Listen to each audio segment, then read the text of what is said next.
Hello there, beautiful, and welcome back to The Dark Alchemist. In today's reading, I will channel a message from your ancestors about a forgotten or lost skill from your ancestral lineage.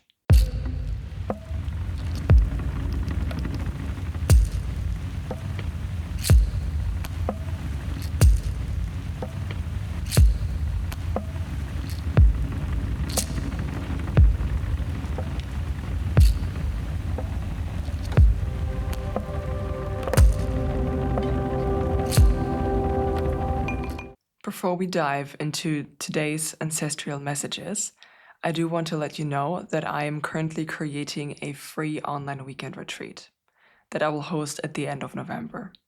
This retreat is centered around releasing the old and seeding the new. You can expect plenty of guided meditations, journeying sessions, Reiki healing, and plenty of space for introspection. Like I said, I will host it online. It's completely free. If you're interested in that, you can find more information popping up here somewhere and also in the pinned comment and the description box below.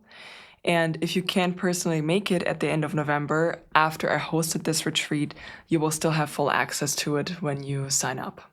All right, let's move on to the ancestral celebrations, because this is in honor of Samhain. I like to channel something for Samhain and connect with the ancestors in a rather deep way. And this year they asked me to do a 2-part series. So usually the reading came first, but this time the healing session came first. And you will find it over on my Reiki channel, and I'm gonna link it up here for now, because they were asking me to channel a journeying session that I added Reiki to, a journeying session to retrieve a lost or forgotten ancestral skill from your lineage.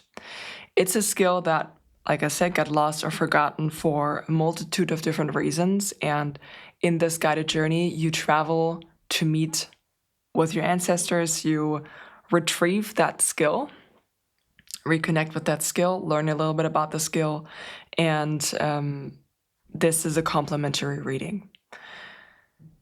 In today's reading, we will look at the reasons why this skill got lost or forgotten along the way. Sometimes I know it's more of an accident or things happen, but sometimes there is a purposeful reason why these skills skip a couple of generations or many generations due to usually protective reasons. So it's up to you which one you do first. The ancestors were giving me the healing session first, so for me this is part 1 and this is part 2, but I trust that you know yourself, and if you feel like you need to hear this message first, then this is the way that you got to do this.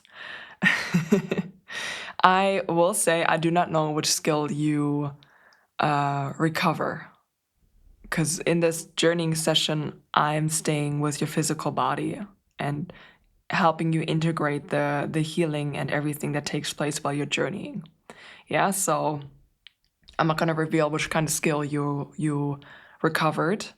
This is about the circumstances around it. All right.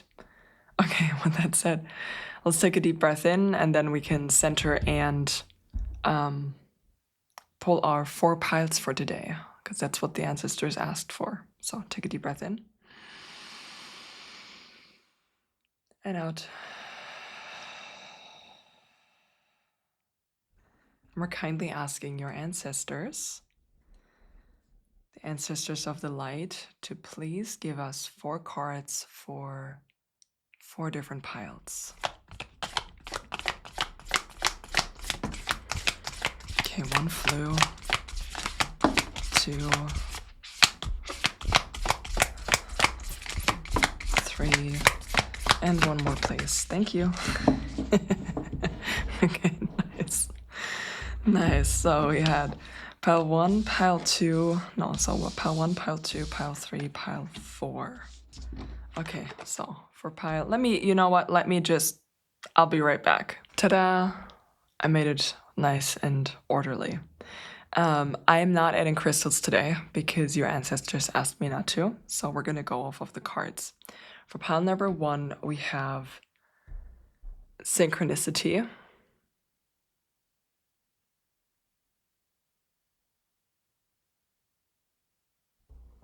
For pile number 2, we have the raven's head.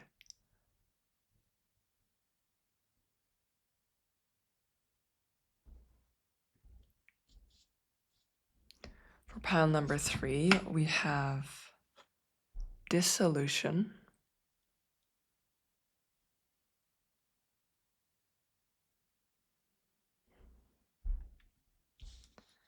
And for pile number 4, we have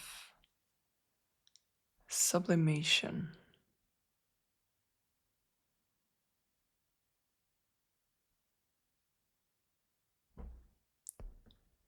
So these are our 4 piles for today. I'm going to zoom in a little in a moment and give you about a minute meditation with music, take a couple of deep grounding breaths, and then see which pile or maybe piles you feel most drawn to, because you can return to retrieve more ancestral skills. This is a journey that you can do multiple times, and perhaps you feel drawn to listen to more than one readings because of that. All right, I'll see you in a second, and you will find, as usual, the timestamps in the description box down below.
If you felt drawn to the card of synchronicity, then welcome to your reading, my lovely pile number 1s.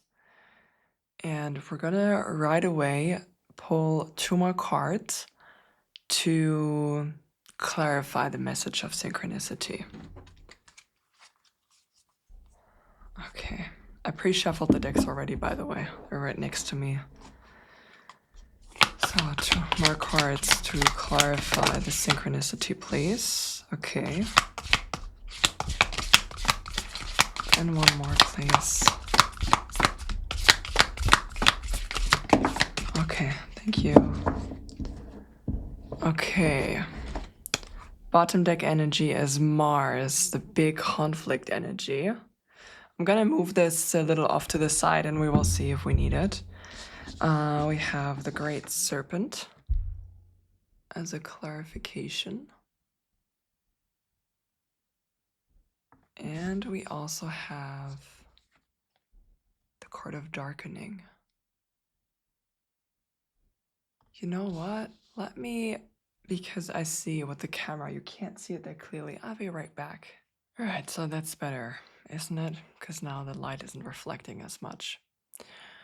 I am going to pull the card of Mars and I'm going to place it down here for now because I feel like we do actually need it in today's reading. What I'm hearing from your ancestors is that the question that we're asking has no beginning and it has no end. I say this because we have the concept or the card of synchronicity here, which is speaking about the divine timing, the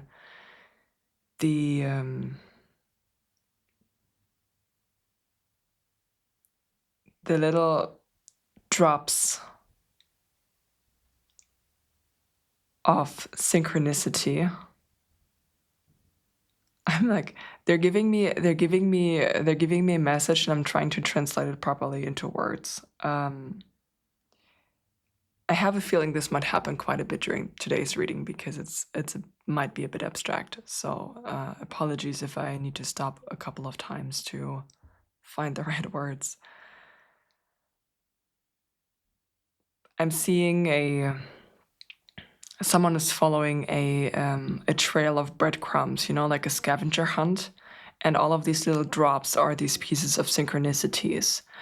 And the question of why this skill has been forgotten or got lost along the way is much like that. It is a scavenger hunt for you, where today we will look at the first couple of breadcrumbs, but these breadcrumbs will continue to appear in your life as you move forward. And they will appear in the form of different synchronicities that will connect you to different energetic downloads. It's like, now they're showing me a spider web and how connected the spider web is, and how today we're just looking at one area, but the more that forward that you move, and when you retrieve that skill, you will continue to receive these breadcrumbs that will reveal over time the whole tapestry of that spider web. I said that the question the answer to this question of how this skill got lost doesn't really have a beginning and it doesn't really have an end, because we're talking about the great serpent here. And I mean, you see the snake that is continuously eating its tail. And the symbolism behind the great serpent or Ouroboros is that of a snake that will take us into continual cycles of transformation, where we are safe and sound amidst in the belly of, not the belly is not the right word, but here in this free space that the snake, encircled, encompassed, enveloped by the hug of this snake. The sacred space is inside, and that gives us the room to shift and transform. And any time that we feel that we are done with that transformation, the snake will take us on a new trajectory, because again, it has no beginning, it has no end. So what that means for your ancestral line is that this skill has cycled in and out of consciousness. It has cycled in and out of awareness, where it has been practiced, it has been used actively throughout different generations, and then there were always phases where it got lost and forgotten again on purpose. And we will get into the reason why this cycle keeps happening in today's reading as we move further. But it has gotten lost and forgotten on purpose. And then when it was time again to reconnect, to help the ancestral lineage and that generation to shift again, to move through another cycle of this Ouroboros transformation, that's when the skill resurfaced again, which also means for you right now, as you're reconnecting with it, that it is another time of great transformation for the entire ancestral lineage, because that's a reason why this skill resurfaced. And what's interesting is that we have darkening here. I mean, I will mention one time that we have snakes in these three images, and it's a deck that has, there are snakes present in this deck, but, it's not on every card. So it is quite rare to have 4 cards and then have 3 cards with the snake. And I also have an animal deck right next to me, so I'm curious to see what will come out there. But the snake, of course, is a symbol of transformation, shedding the skin. And when snakes shed their skin, they are... The skin, or the new skin, is already present underneath the old, grows underneath the old. And then when it's time, the snake goes into a little bit of hibernation mode, where it will withdraw and then, slowly start to shed its skin. And the skin underneath it is quite soft, and it takes a little time for it to harden and toughen up and be able to fully withstand the circumstances around and the environment around. And that's an important image for you to carry forward with you, because you are in this shedding skin process, which also means that in the phase after, or not after, but while your skin is being shed, you might even have physical symptoms that you can tell that your skin is reacting in ways that are either unusual for you, or certain existing conditions are heightened surrounding your skin. Oh, what am I thinking of? I'm thinking of rosacea, for example, and there's another one, but I don't know the English word for it right now. But yeah, like some things connected to the skin, shedding skin. Yeah, so that might be a bit stronger for you at the present time as you're going through this process. On another note, what's important for you is to know this about this period of time where your sensitivity is heightened to the environment around, right? Where the skin isn't fully hardened yet. When you shed the skin, and it's kind of this stage of you are already in the new and it's present, but maybe some parts of the old skin are still, you're still in the process of fully rubbing it off. That's still present, and everything feels kind of raw and like you're living on a live wire kind of thing. Important for you to know. With a card of darkening here, you see that there is a raven, and you see that the raven is sitting on a pearl. And the pearl of wisdom, the pearl is this particular skill. And what this particular skill enables you to do is to dive into the darkening. This deck is called the deck of Alchemy. And darkness in alchemy is an achievement. It is not a punishment. When you are entering into the stage of darkness, you are entering into the depth of what's going on, or into the full meat of things. It's like you've moved past the surface, you've moved past the small talk, so to speak, and you're able to really dive deep and really go into the core of things, diving into the root of things. Which means it is a significant time. We have this paired with Mars, and Mars, I spoke about conflict energy because that was the first thing that came through. But as I was meditating on your cards a little bit more, what came also through with Mars is not just conflict, but it is a profound time of change. We see another pearl present here, except this time it's golden. Is it a pearl? No, I'm sorry, it's not a pearl. It is a crystal. Looks like a piece of citrine.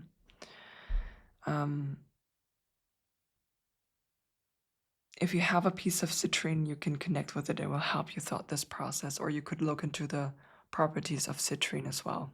Because technically it isn't, let me rephrase that. The citrine was channeled. Okay, there are many crystals that look in a similar way, and there is no description in the guidebook for what this crystal is, so look into citrine. You guys, your ancestors wanted me to clarify that. All right. So what I wanted to speak of is that Mars carries this energy of profound change. Think about social justice movements, where really things are being churned up to the surface to be radically reshaped, reformed, and readjusted. Mars is also an energy that can quickly flip, and it's almost like they're showing me the image of a seesaw, where it's like it's the seesaw and it can easily move, the balance can easily tip. And the dark side of the Mars energy is that this force of nature of change can tip into violence if you're not careful enough. And I say if you're not careful enough, it shifted into a stage of violence in your ancestral line, which is why this skill for profound change was then purposefully forgotten about. It wasn't passed on to the next generations. You can think of it like the elders in the ancestral line, the grandmothers, the grandfathers, when they noticed specific tendencies in their own offspring, so in their own children, they purposefully didn't share specific techniques or specific skills, specific types of wisdom with the next generation, because they know that that generation would misuse it. Because, like I said, this energy that can lead to profound change. And when we're thinking about social justice movements, a lot of people need to come together in order to create true, lasting change on a social level. And there's a tipping point where the group can no longer be influenced or can no longer be controlled. It becomes I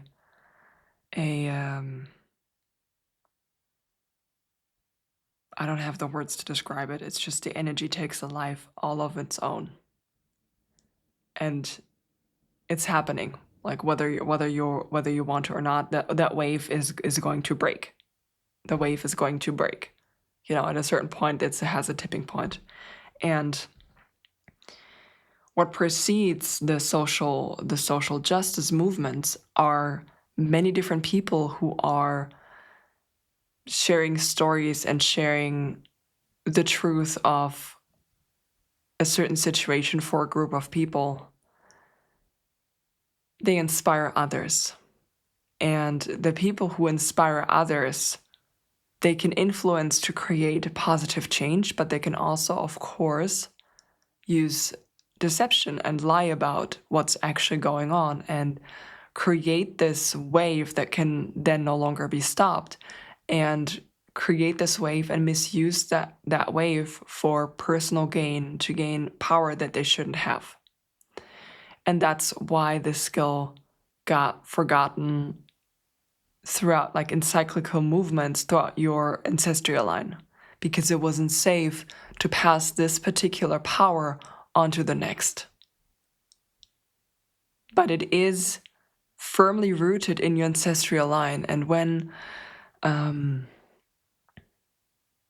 they want me to say, when bearers of the light reincarnate again, they have access to these gifts. They need to shift through the mud of the ancestral line. The mud is referring to the misconceptions around power and personal power.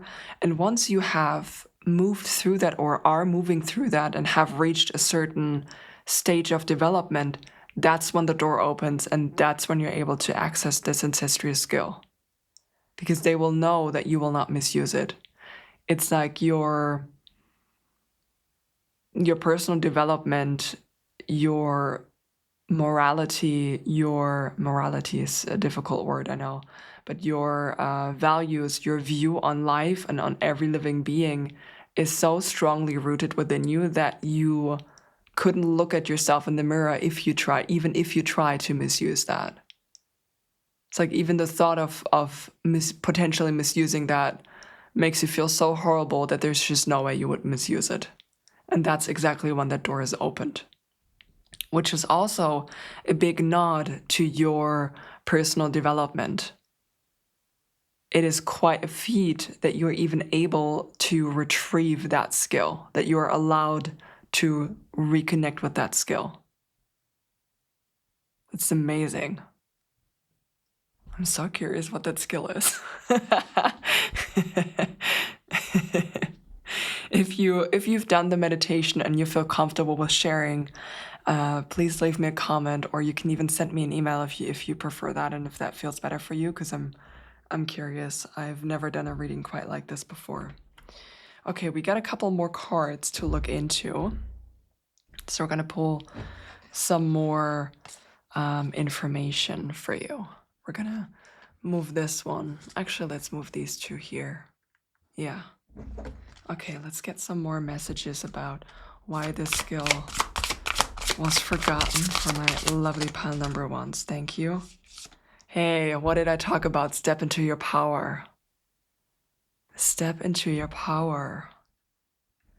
First quarter moon in Aries. Okay. Why this skill?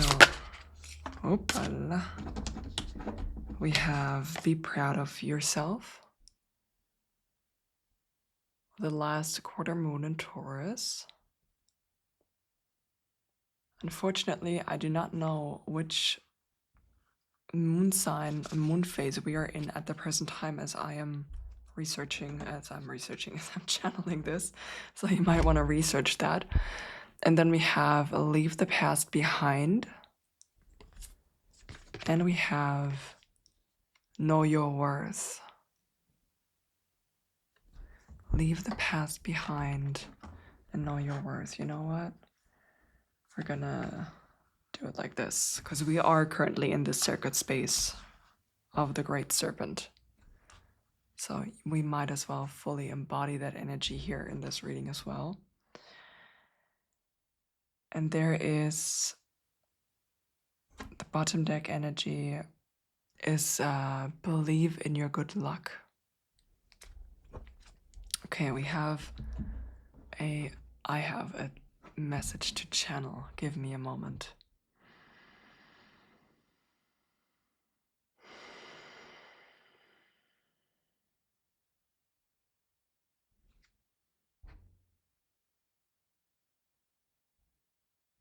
Your ancestors are saying that retrieving this lost skill is only one part of the healing process, albeit a very big one. They want to mention that, they want to put that out there. It's just one part of the healing process, because once you retrieve that, it's time for you to integrate. And that's what they want me to focus the rest on the reading of, on how you can integrate that. For starters, the integration is a stepping into your power, acknowledging the work that you have done to even, like I said, even be able to retrieve it in the first place. I said that a couple of minutes ago, that this is an incredible feat for you. To be able to retrieve that skill, to have that door unlocked, is incredible. It speaks of mastery, of true mastery. Now, because we were talking about the concept, not the concept, but with the card of Mars, we were talking about the power. There is an energy about this social justice movement. I'm not saying that it is a social justice movement that you are starting or moving through. It's just the imagery that they want me to use because it's so potent in terms of understanding the whole structure. Social justice movements are most powerful when they are paired with the concept of nonviolence, ahimsa. The peaceful kind of overturning, the peaceful kind of changes that are being made. This is at the center, and this is sitting at the center of your integration process. Letting go of the anger.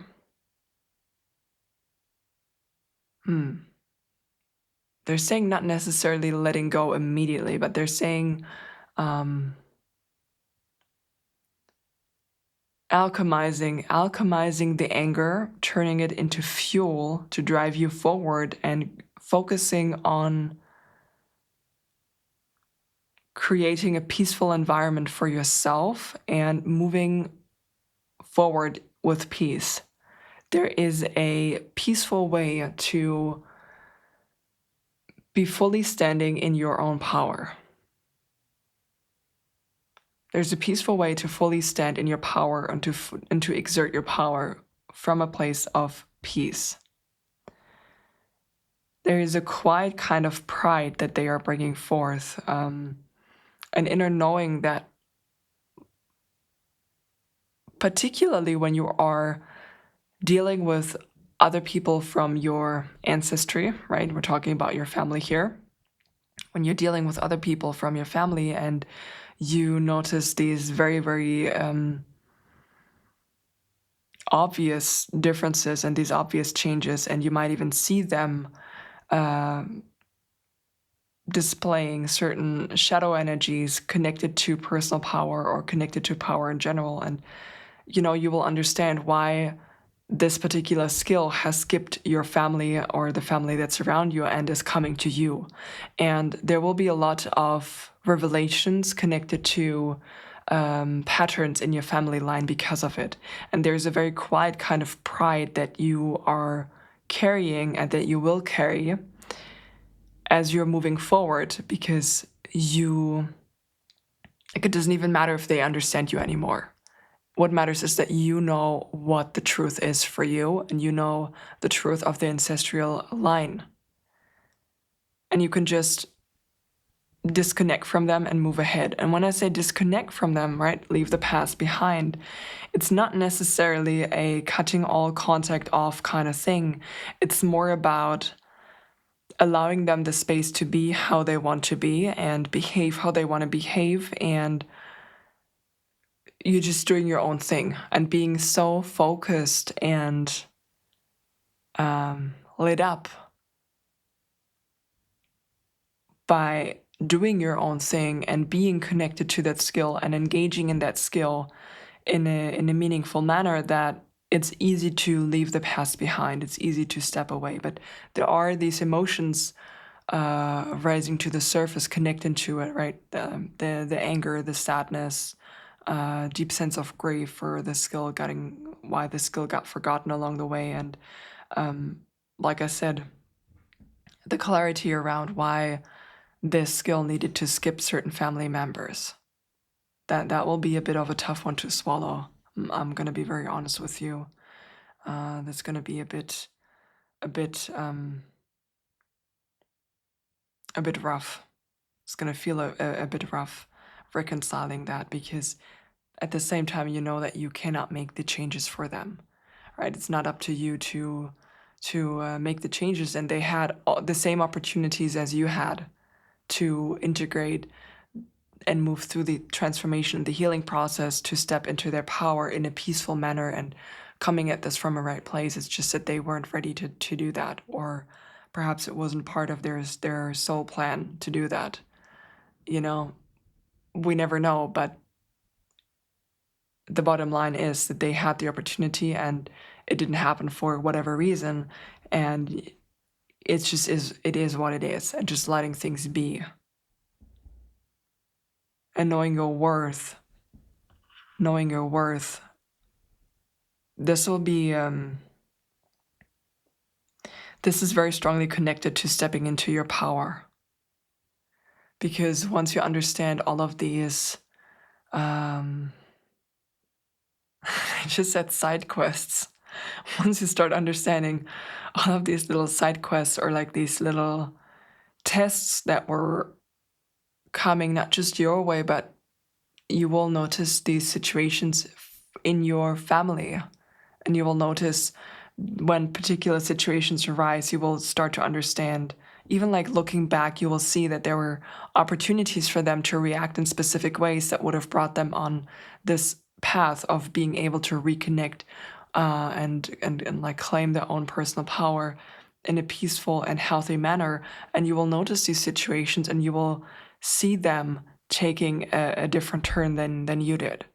So there is a strong energy of validation coming in alongside that as well.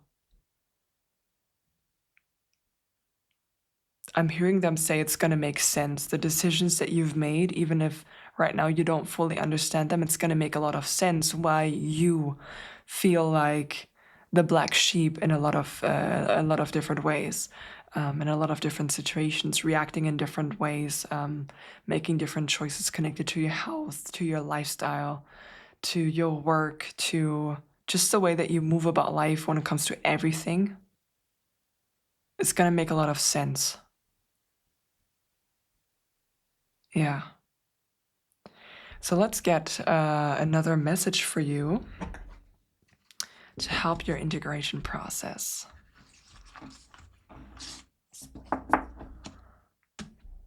To help your integration process. So, how can my lovely pile number ones help this integration process along? We got a whole slew. It's funny. I wanted to ask for 3 cards. I mean, I asked. I didn't say it out loud. We got the card of the unicorn. We have the card of the butterfly. And we have the card of the firefly. Hey.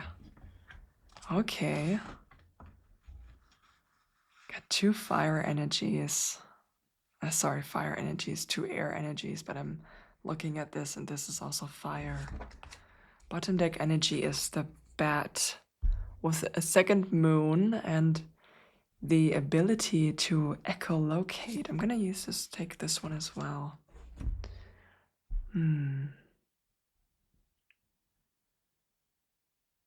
They want me to pull 2 more from the tarot deck before I get into the messages. Let's do that. Okay, can I please get 2 messages? How can my... Thank you. And 1 more. Thank you. Okay, first one is 4 of Pentacles. And the second one is the 9 of Pentacles. You can hear me smiling, right? Okay. Oh, that looks so good. Bottom deck is the Emperor. Gonna take this one. Again, I mean, the Emperor is a symbol of power. It's a symbol of power. Let me move this. The biggest message that your guides and ancestors are bringing through is for you to not doubt your intuition and to not doubt the psychic information that you receive, because you are very, very sensitive. With the card of the unicorn, this is speaking about when you receive those intuitive guidances, there's this feeling or this doubt creeping up also with unicorns. Like, are they real? Are they not real? Could it be? Could it not be? It's this doubt, this back and forth of, can I trust my perception? And butterflies are these energies or these animals that are very, very sensitive, right? Insects and butterflies are being used as, even today, are used as strong indicators for the health of a specific environment, which kind of species are present, and how's their population development going. There is a strong sensitivity that you have and that you develop to the environment, but that also means that you're very sensitive when it comes to picking up information psychically, picking up information and your body reacting to it as well. Don't doubt what you receive. And the situation that you will find yourself in for a little while is that of the firefly, where you are the one that is... They spoke to you about the light bearer in earlier this reading, where you are the light bearer, and you are sending your signal to other fireflies to come and find you and to come and connect with you. And it doesn't matter if there is some muddy energy around. It doesn't interfere with you. Even if you're thinking about lighting a candle in a dark room, the candle isn't fighting against the darkness. The candle is just...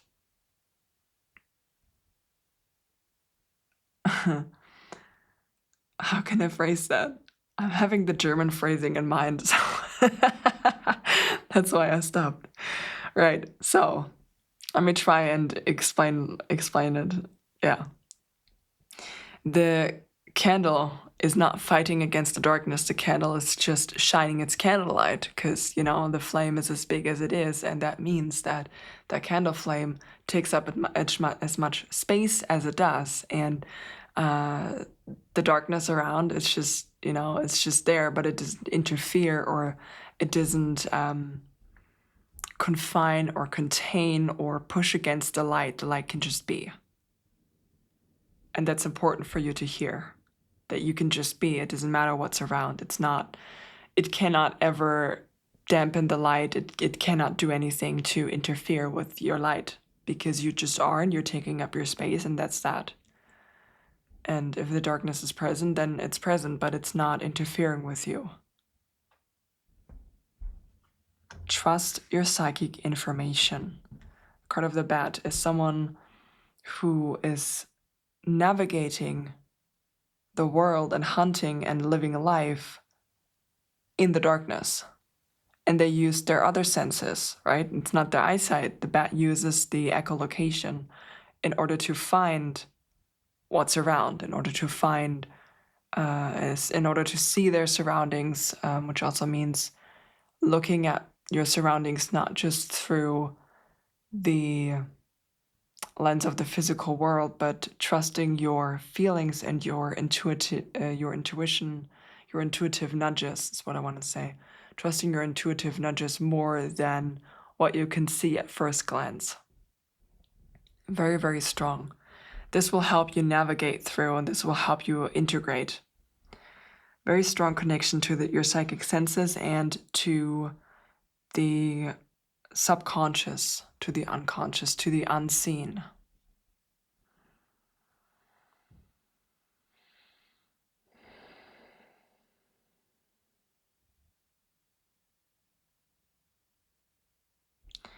And doing that, trusting your intuition, trusting your guidance will also help you shift from a state of being more fearful and feeling like you always need to put a lot of energy into protecting yourself into a state of feeling safe and abundant.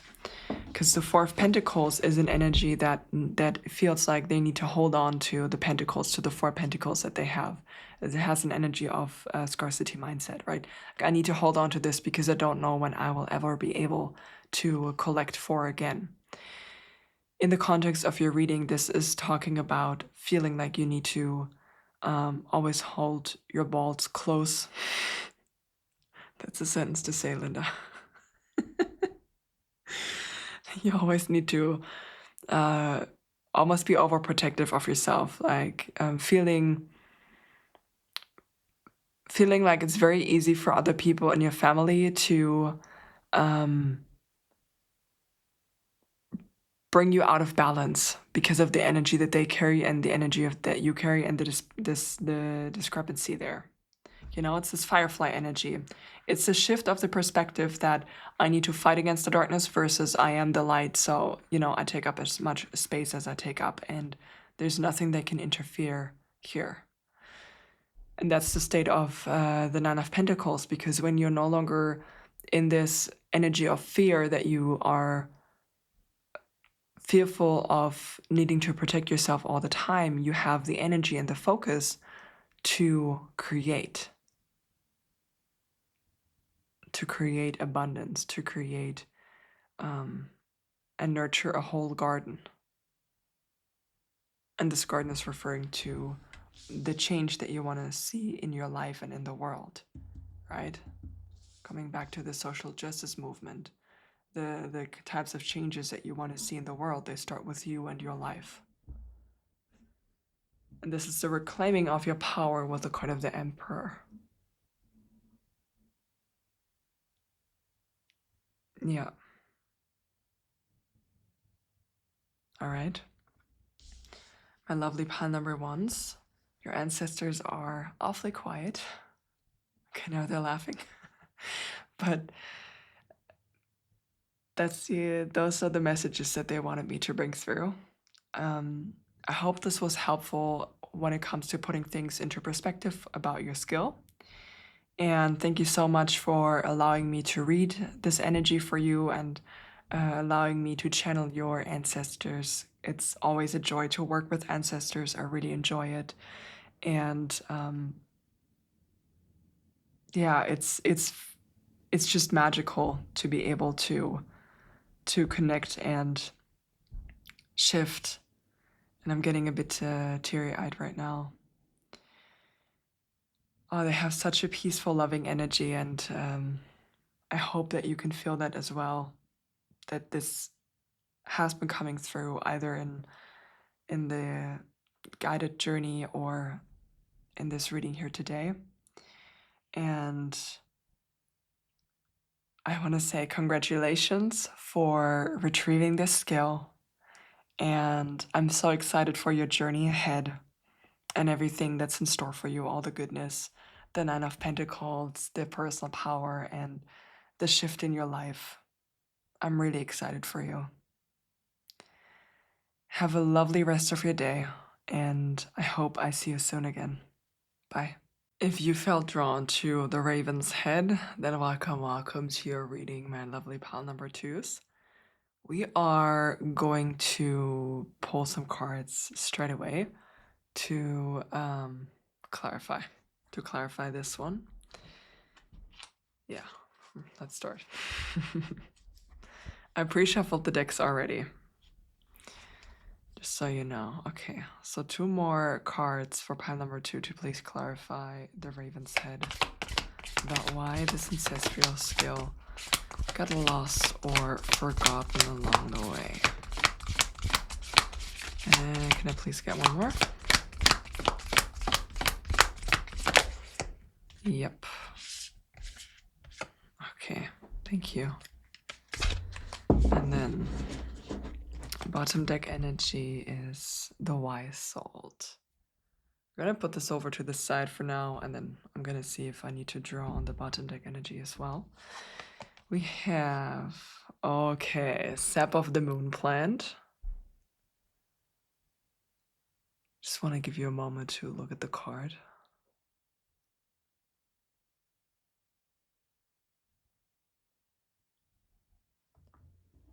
And we have the Drowned King, a lot of blue.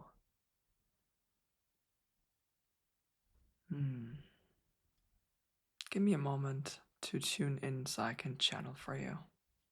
The card of the Raven's Head is speaking about the process of initiation and about the work that is beginning. We have this connected to the Sap of the Moon Plant and the Drowned King. Now, the Sap of the Moon Plant is a symbol of the dream state, of the unconscious state, and about forgotten things, not necessarily forgotten, but unconscious things rising to the surface. The symbol of the Drowned King is speaking about an ego death. More specifically, the symbol of the king has often been used to describe the ego. And when we have a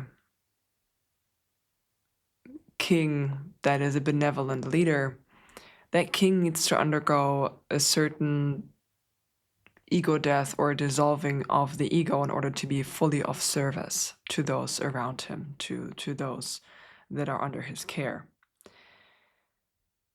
However, that doesn't obviously always take place. Sometimes the ego of the king kind of runs away with him a bit, and he isn't able to let his ego dissolve. This is talking about a specific situation in which that king energy or that king symbolism has been brought to their knees. You know, think about a pivotal moment in life when you have the choice to either completely turn your life around and change for the better, or you allow whatever's going on to pull you even further down and drown you. That's what this is speaking about here. I'm going to pull a few more cards to get a bit more clarity because I would like to know more about this situation. Because this skill has been lost for a really, really long time. It begins anew with you, and it's not how can I phrase that? You know, it's not a cyclical, the skill is like dropping in and out of your ancestral line. It was like there was a hard stop for that skill, for that knowledge. And then for a really, really long time, it wasn't, no one in the family line was even close to retrieving it. And now there's you, and you're the one who is able to retrieve it. So I want to know what happened here. Yeah, something with the subconscious, with the dreams. Something happened here, and I want to know a bit more. Let me pull some cards from here. So, dear ancestors of the light, what happened?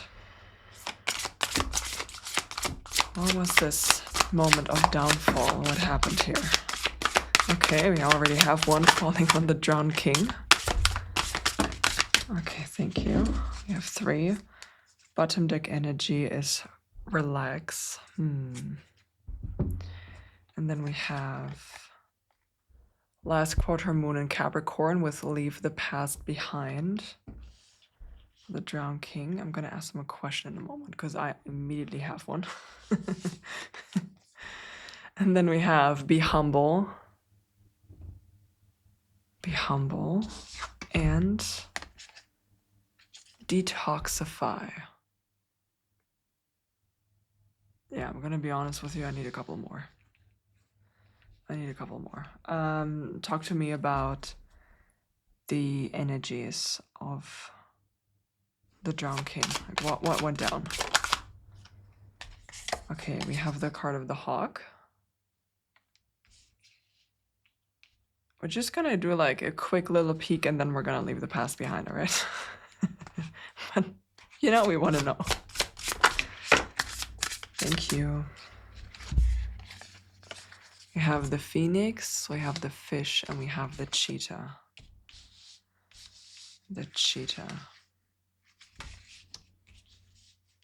Which is interesting because in my mind, when I said the cheetah, the name, I saw it spelled like the cheater, someone who cheated. The cheetah.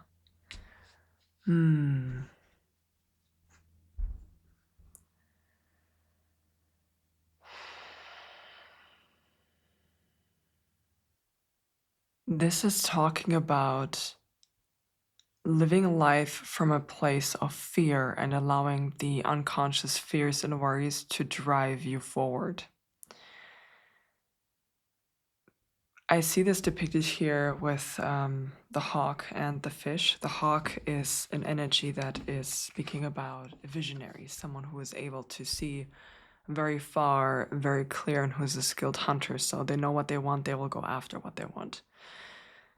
Paired with the fish, when it's in an imbalanced state, is talking about someone who is distracted and someone who changes their mind very often. So in terms of an energy combined in a person, this is someone who has a lot of ideas and goes back and forth, and doesn't really ever get anywhere because that back and forth is distracting.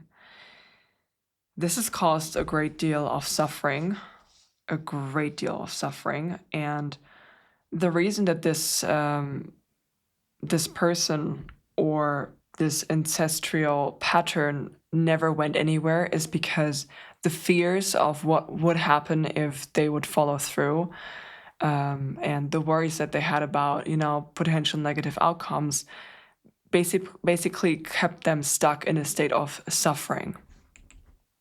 With the card of the Phoenix is an energy that is speaking about transforming past karma and coming again also to this breaking point where you realize you've suffered too long and now it's just time for change and for complete and utter restart. And instead of just haphazardly burning bridges all around, it's a very controlled kind of purification through fire, where instead of running away from the fears or instead of running away from the scenarios of the mind, you turn towards them so that you actually allow yourself to see them, and that gives you the opportunity to then transmute them, understand that they are just figments of the mind and they're not real, and that then through that action they lose their grip on you and they're kind of like falling into the ashes. And that's the aspect of the purification. So there is a pattern here for living a life from a place of fear and worry and not being able to step outside of your own viewpoint in order to let the divine energies in. The card of the cheetah is an energy that works best when you move quickly, but you move quickly in spurts and then you rest. It's a cycle of big energy expenditure followed by long periods of rest, and that kind of cycle. But I feel like this ancestral pattern that we're talking about here, this ancestral skill, or like the reason that why it was forgotten was because they never reached that stage.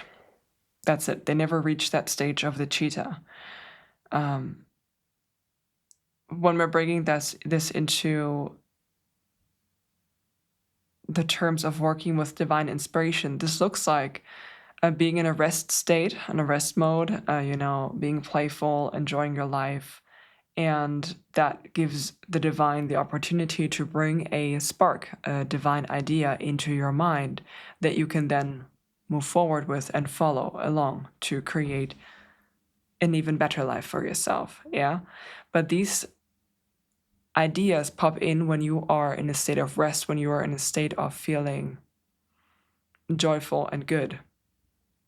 And that these periods of rest simultaneously allow you the energy to then move forward and go into this quick spurt, which also means that not just the action is quick, but it also means that the outcome or the success follows quickly after. We know that cheetah is a good hunter and they're quick at hunting. But they were never able to reach that stage because they were never able to, like I said, move past the state of fear. When we are talking about this, we also need to have another look at the sap of the moon plant, because remember I spoke about the dreams and the unconscious. This is also speaking about how dreams and the dream state are places for you to be free and reconnect with your divine essence, where you can have experiences of potentially even other lives, is something that is connected to the moon plant as well, and experiencing your soul on a much broader scale than just one singular lifetime. Understanding that your soul is much bigger and has lived many different lives, and this is one of them that you're living right now as you're listening to this. There is a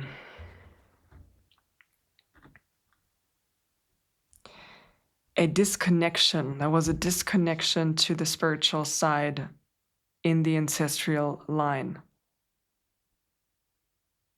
That was a big factor why this skill was lost or forgotten.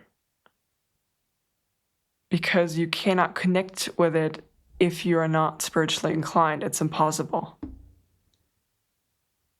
It's the number one prerequisite that you have in order to be able to connect to that skill. It's to be aware of that. And in order for you to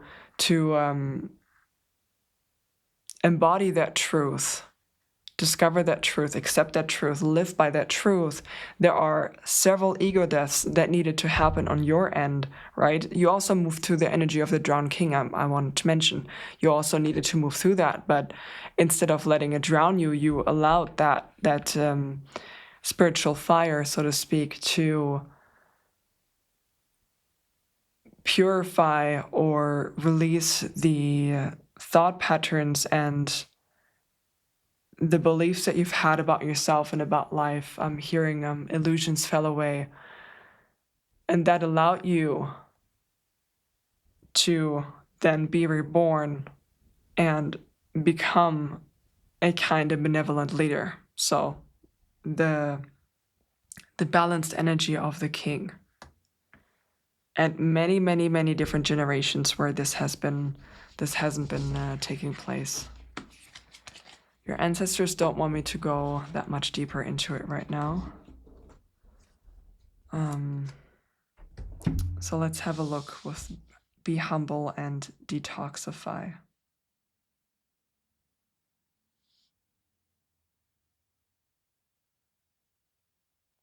I'm hearing not taking yourself so seriously.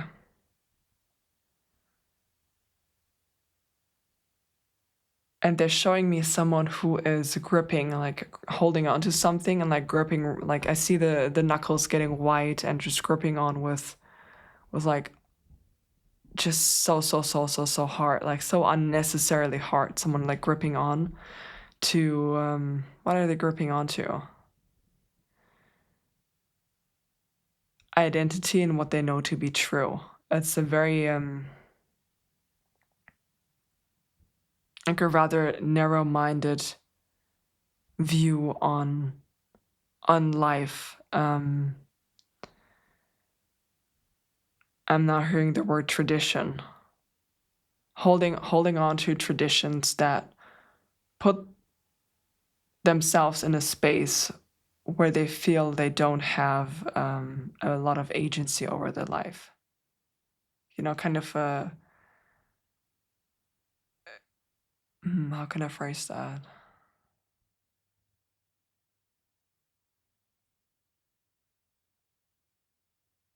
There's almost a feeling of not having full authority over their own life and where it goes from here. You know, like a lack of agency, that energy.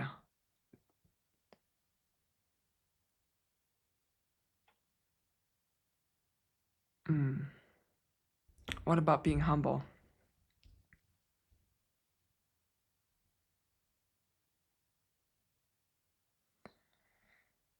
They're saying it takes someone with a humble mindset to connect to the divine energies, to understand that this one life, it is important, no doubt about it, it is important. And it is also, again, one life of many. They've been holding on too tightly to this one incarnation and putting too much value on this one incarnation and being unwilling to look further. And when I say unwilling, I want to emphasize that I don't mean it in a derogatory way at all. Like, I'm not blaming them or judging them for it. You know, if they're not ready for it, then that's just how it is. There is no judgment here connected to that. But again, that like gripping on too tight and like I know what the truth is, and being unwilling to yield and being unwilling to bend, being unwilling to even just truly consider a different viewpoint was the downfall that led the king energy to drown, that led to the skill being lost or forgotten. That's because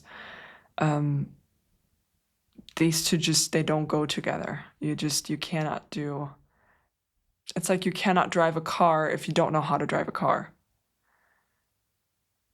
It's you know, like, it's just, I'm liking the words here, but I hope you know what I mean. It's just, it could not have happened. These two are so interlinked. And with detoxify here, what about detoxify?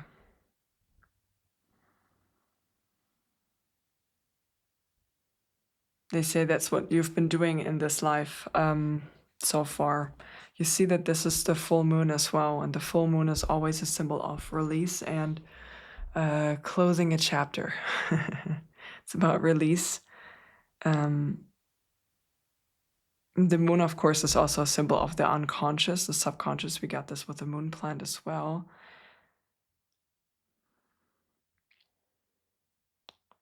Being fully illuminated and allowing yourself to see the narrow tendencies, allowing yourself to see when you've held on too tight, when you were unwilling to let go, when you were unwilling to see a bit more. But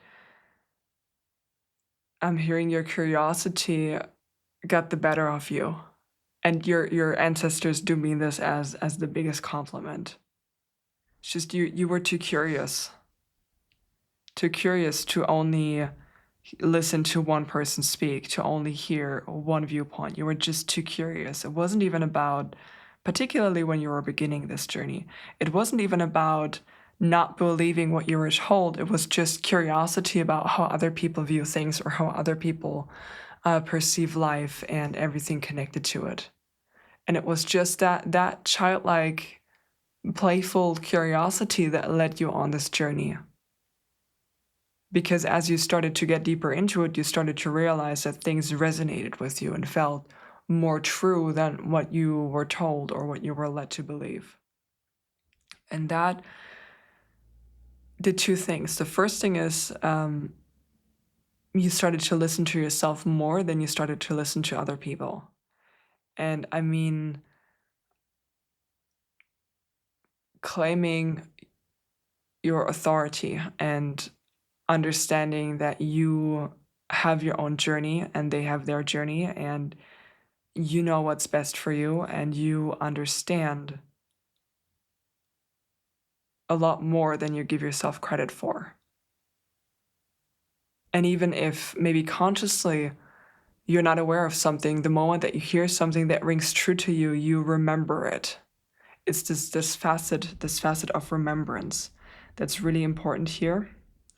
And the second thing that I wanted to say was that childlike curiosity allowed you to play a couple of what ifs first in your mind. And these what ifs are like, what if this belief is true? What if this belief is not true? What does it mean? And then you allowed yourself again to listen to your body, to listen to your intuition, and just walking through life with very open eyes. It's almost like you were a little scientist or like an explorer. You were testing out these different beliefs and you were putting them on temporarily, like you put on a coat when you leave the house and it's cold outside. And you put them on and you were experiencing life through that lens for a while. And you made your experiences and you looked for clues outside in the world and your perceptions to arrive at a place where this is like, this code has been tailor-made for you and it's your code. There's no question about it. There's no doubt about it anymore. You know what I mean? That's the feeling. And it all started with that curiosity. And with the card of the leave the past behind, there is quite a bit of resentment that I can feel from your end, because as you went through, or as you have gone through this phase of curiosity and trying different things on, obviously you were questioning the status quo in the ancestral unit, also known as your family, and that didn't go so well, right? Because they were not ready to again, they were not willing to even look at a different place or to even consider a different experience or a different viewpoint. So that's very difficult, and I notice I sense some resentment from your energy here connected to that. Let us look at how you can integrate. Let's look at how you can integrate that skill. Because I feel like the hardest part has been done for you, because the hardest part was being willing to see different viewpoints and reconnecting to your divinity and to, just understanding your soul at a different level. It's not so much about good or bad. It's about what am I supposed to do in this lifetime. And I just heard the words teatro mundi. So how everyone has a role to play, and it's not so much about whether you're the good one and I'm the bad one, or I'm the good one and you're the bad one. It's just about the construct and how every role has its place in this clock that is running smoothly. Okay. How can my lovely pile number 2s integrate? How can my lovely pile number 2s integrate? Oh, that's too many. That's That's like, really, that was too many. That was 6 cards. Do it again this time, please. But give me... Thank you. Got a card of the dolphin. You can give me 3 to 4. I'm fine with 3 to 4. 5. Fine. They're kind of laughing a little bit right now. We have the card of the eagle underneath, and the eagle is the solar energy. The solar energy. Sunlight. Okay, we have the card of dolphin. We have the card of the elk. Oh, divine masculine energy coming through very strongly. Okay, cool. We got the cobra. We have the card of the swan with the mirror image. And we have the card of the buffalo. Your ancestors have a few advices to give you. The first one is to find community elsewhere. Because we have the dolphin, the pod of dolphins. And it's about finding community and building family in a new community where people are on par with your sensibility. You know how dolphins are being able to perceive their surroundings through, I think it's like echolocation is what it's called, right? They're connected to the magnetic field of the universe, and they're asking you to look for like-minded individuals to create a new kind of community, which doesn't mean to completely abandon everyone else if that's not what you feel called to do. I don't see anything connected to this in the cards. Let me be very clear here. It's more about where you replenish your energy and restore your energy, and where you can find more joy. Building a new community, a new kind of family. The elk card is really interesting because remember when it popped out, I said divine masculine energy, and that's what they're asking you to strengthen, your divine masculine energy. This is connected to having the authority over your own life and being your own leader.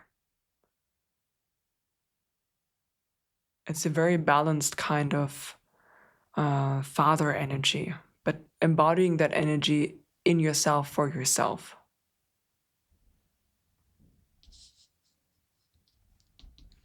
The card of the cobra. And I want to mention, do you see how, like, when we're looking at these cards, you see that there are these, like, they almost look like arrowheads, right, going up to the raven's head. And when I spoke about the raven's head, I spoke about an initiation and the beginning. The work begins, the ordeal begins. The cobra is an energy of being a teacher. Like I said, this ancestral skill, your ancestral lineage has been cut off from that particular skill for like generations over generations over generations, like a really, really, really, really, really long time. And now that you're able to reconnect to it, you're now able to be this teacher. And you don't teach by lecturing other people. You teach by living your life. And you see the shift that you're doing on the ancestral level and the retrieval of the skill, it also affects the other people in your ancestral line. All the other people in your family that are alive right now are affected by this.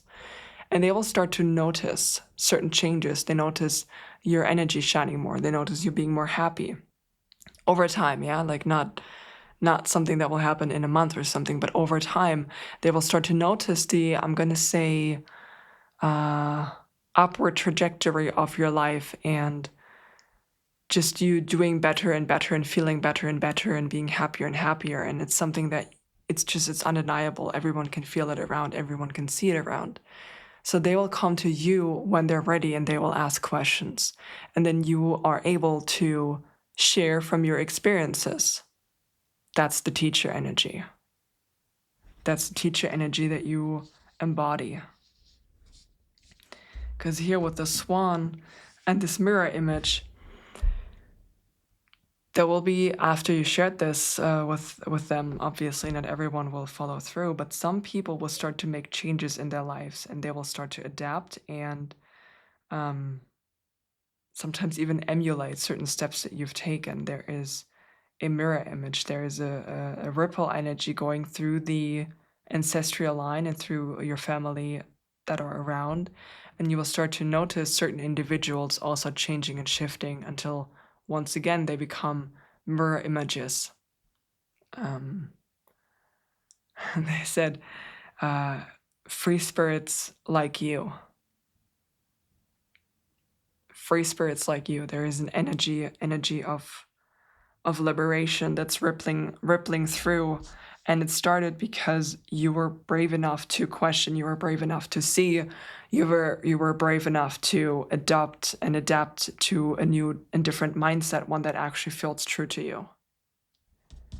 And the buffalo here is a they're saying it's a celebration.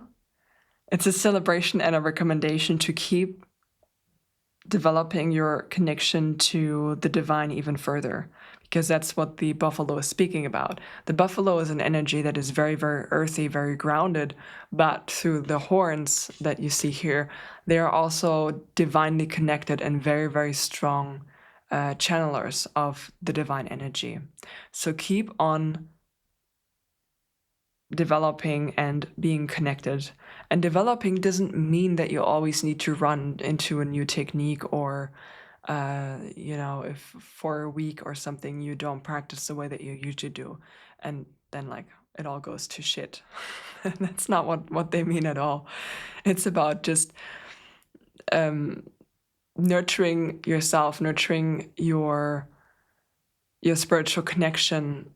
And if you fall off the wagon for a little while, like, it's fine. If it's still, like, not if it's still, it is so connected to your core at this point that there's no way for you to turn where you wouldn't be connected to it, if that makes sense. So keep nurturing that. Like, you're doing fantastic. You're doing really, really, really, really, really good.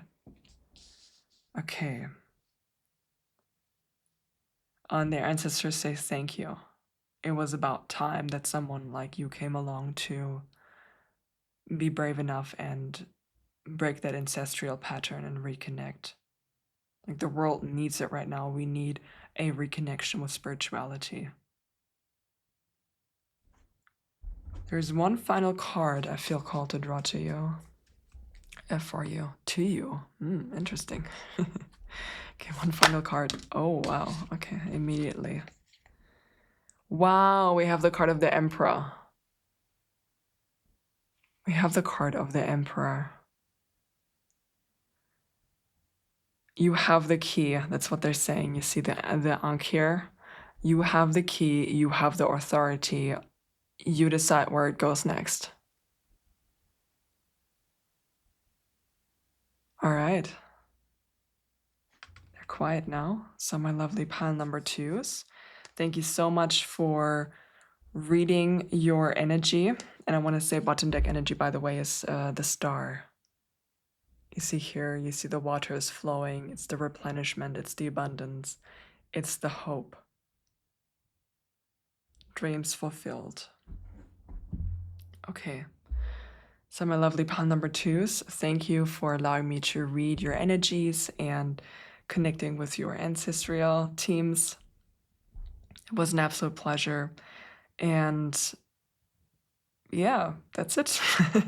Have a lovely rest of your day, and I hope I see you soon again. Bye.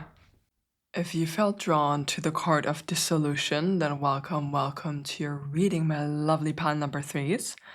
And before we dive into this one, we're going to pull a couple of clarifiers, all right?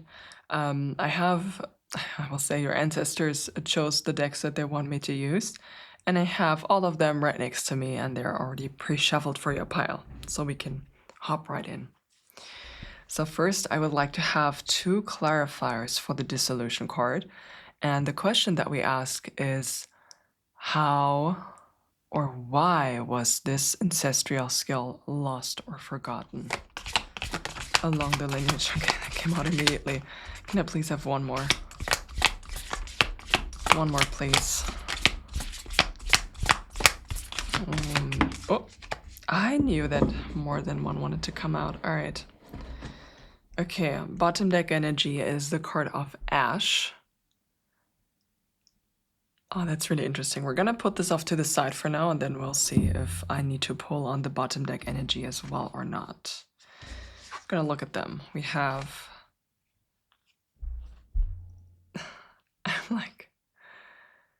I'm laughing here. This card is called Against Nature. And the only reason I'm laughing a bit is because when I shuffled this deck for your pile, obviously I split the deck a couple of times because I need to reshuffle the halves. And this one, I looked at it and it stood out to me. So that's why I'm laughing, because I was kind of waiting for this to come out. Okay, we have Against Nature. And then we have the card of Resin. Oh, that's so interesting. And we have the card of Reddening. And I consider these two to be one message because I asked for one more card to came out, and then these two came out kind of together. So let me move this a bit so we can see. And give me a little moment to connect to your ancestors so I can fully channel for you.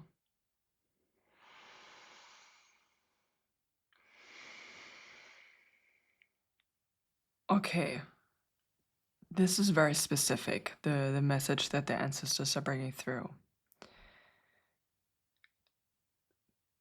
Let me unravel the cards for you.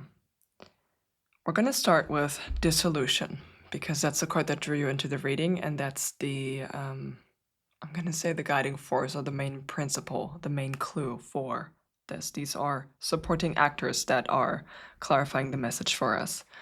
This card of Dissolution is speaking about the alchemical process of dissolving something into, or dissolving something in water.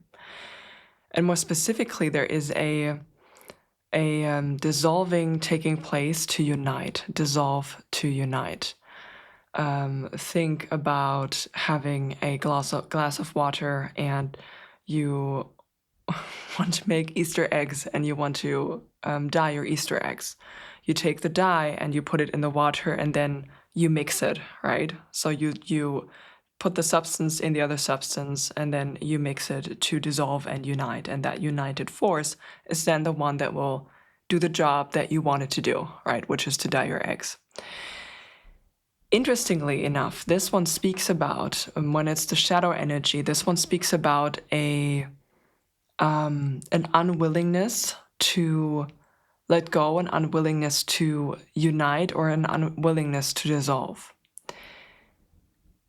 When this process of dissolving is taking place in our lives, it can lead to a loss of identity and a feeling of, I don't know who I am anymore. And more precisely, this is speaking about the outside perspective that other people have on this dissolved, united force. Others looking at you and asking themselves, who are you?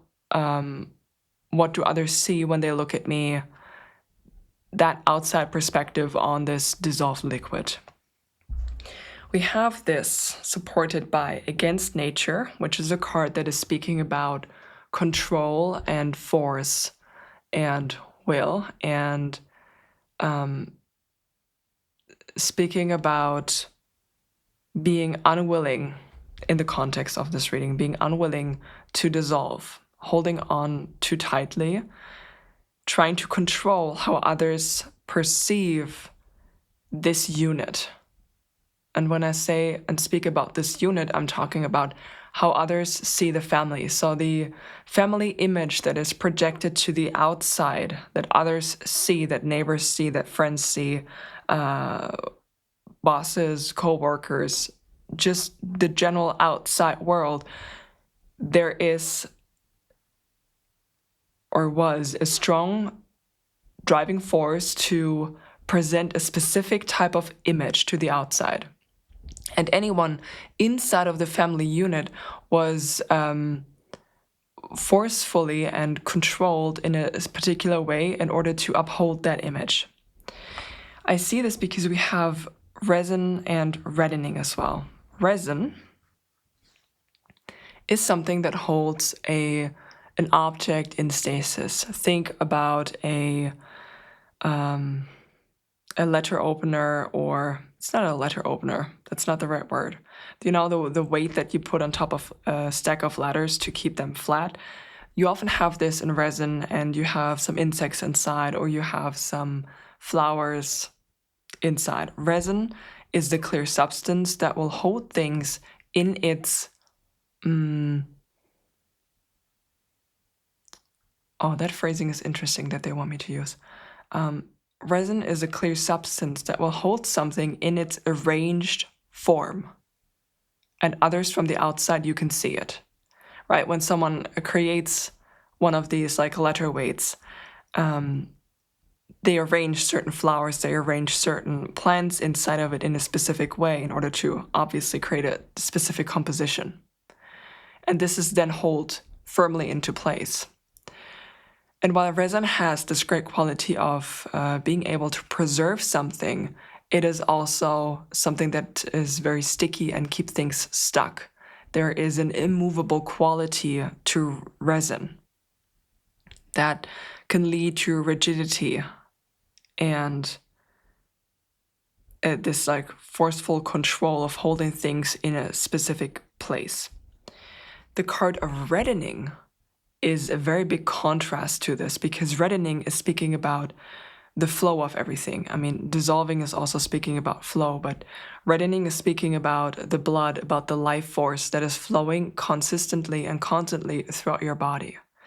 And when you are in alignment and your energy is aligned, not only does this energy, this like life force energy flow through your body and you are in a state of optimal health, but it's also reflected in the outside world.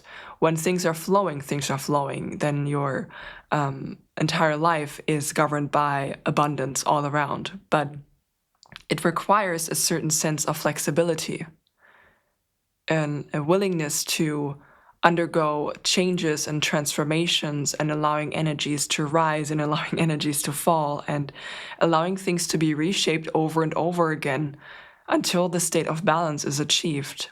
Even the state of balance is not a permanent state. Balance is always a state that is in constant motion and constant change. There's a constant ebb and flow when you are in a state of balance, which is the opposite to resin. And that's why that skill got lost and forgotten along your ancestral line, because there was too much rigidity in wanting to preserve a specific image to the outside world. So this balance, this ebb and flow, it couldn't happen. It wasn't possible to happen.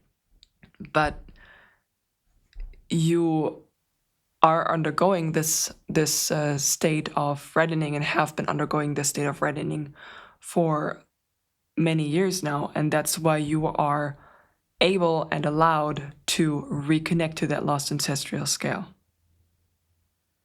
Is there anything more that you want me to share about that? Do you want me to talk about ash? Okay, I just heard a clear yes. What's interesting about the energy of ash is how we are confronted with the substance after the fire has been burned down, right? So ash is the result of a fire, obviously. Ash is the result of a metaphorical fire. It's when, bringing this into the context of what we spoke about, the fire is the symbolical force that brought people into line, that controlled people into being a specific way or presenting a specific image. That was the energy of fire, and what's left is ash. And you know, ash, it's a very fine substance, and it covers everything up and it darkens everything, right? If you've ever touched ash and you had it in between your fingers, then you know that immediately it stains everything that it touches, and it's very easy. It's a very fine powder. It's very easy to spread all over and conceal what's underneath. And that's something that happened throughout the generations of people being forced and cut down again and again and again and again.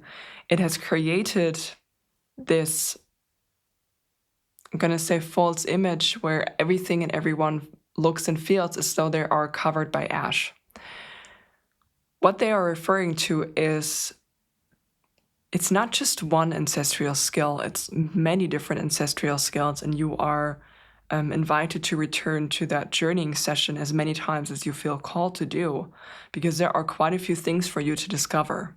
There are many things that have been neglected and purposefully forgotten, purposefully been lost along your entire ancestral lineage, because people have been made believe that they would not be capable of doing this, that they would not be capable of wielding that kind of power, or straight up they've been told that they're crazy for experiencing something like this or believing something like this to be true.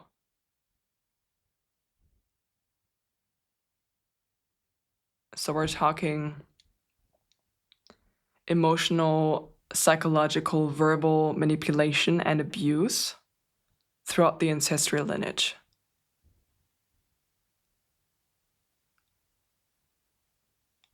At the moment, I'm not getting physical, but it's not out of the question that physical abuse also happened along the line. It's just that that's not where the ancestors want me to focus right now. And I feel it was very important for a lot of you to hear me say it like this and to name it like this. That's what we're talking about, that kind of manipulation. Starting at a very young age, from being children, elders trying to keep them in line. And how would that reflect on your father if you were to say that, or if you were to dress that way, if you were to do that, if you had that kind of job? There's a lot of familiar pressure building up, or has been building up, in your ancestral lineage. And this pattern has been, also the pattern of abuse has been like passed down and down and down and down and down. And if you look back into your lineage, you'll likely find at least one person in every generation. That's how far that spreads. They're showing me an image of tree roots, and like how finely, and how oh, what's the word for this? You know, you have, like, when it comes to, when you have the entire root system, there are so many small and big roots going up from like bigger strengths and bigger strengths, no, from like bigger roots, and then you have the smaller ones, and then you have the tiny ones and the micro ones, and you know what a root system looks like. I don't need to talk about it more, but that's what they're showing me, that in like every single one of these avenues, every single one of these lines that you could go down, like there is always one person like this. All right. Where do you want me to go next, ancestors? Okay, they want me to pull two more on this, and then we will shift our focus. So, two more messages about why this ancestral skill is lost or forgotten. Okay. Because then immediately we are shifting into integration and looking into ways that you can connect with it more deeply. We have Go Wild. We're gonna leave that here so that you can see. I'm smiling because it's a very, like, it's the energy that this card embodies, this Go Wild energy, is very much like you do you. You do you, and that's just about it. Like, you do you. They think that you're crazy, or if they think that you are completely out of line for living your life and dressing the way that you want to, so be it. You know, it's that kind of energy. And we have a work through your feelings.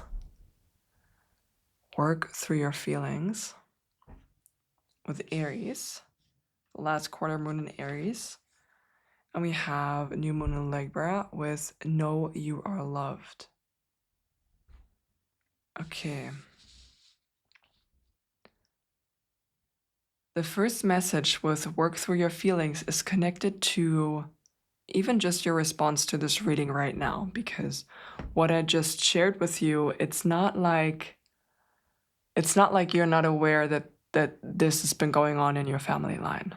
Yeah, I mean, if you wouldn't be here if you were not aware of it.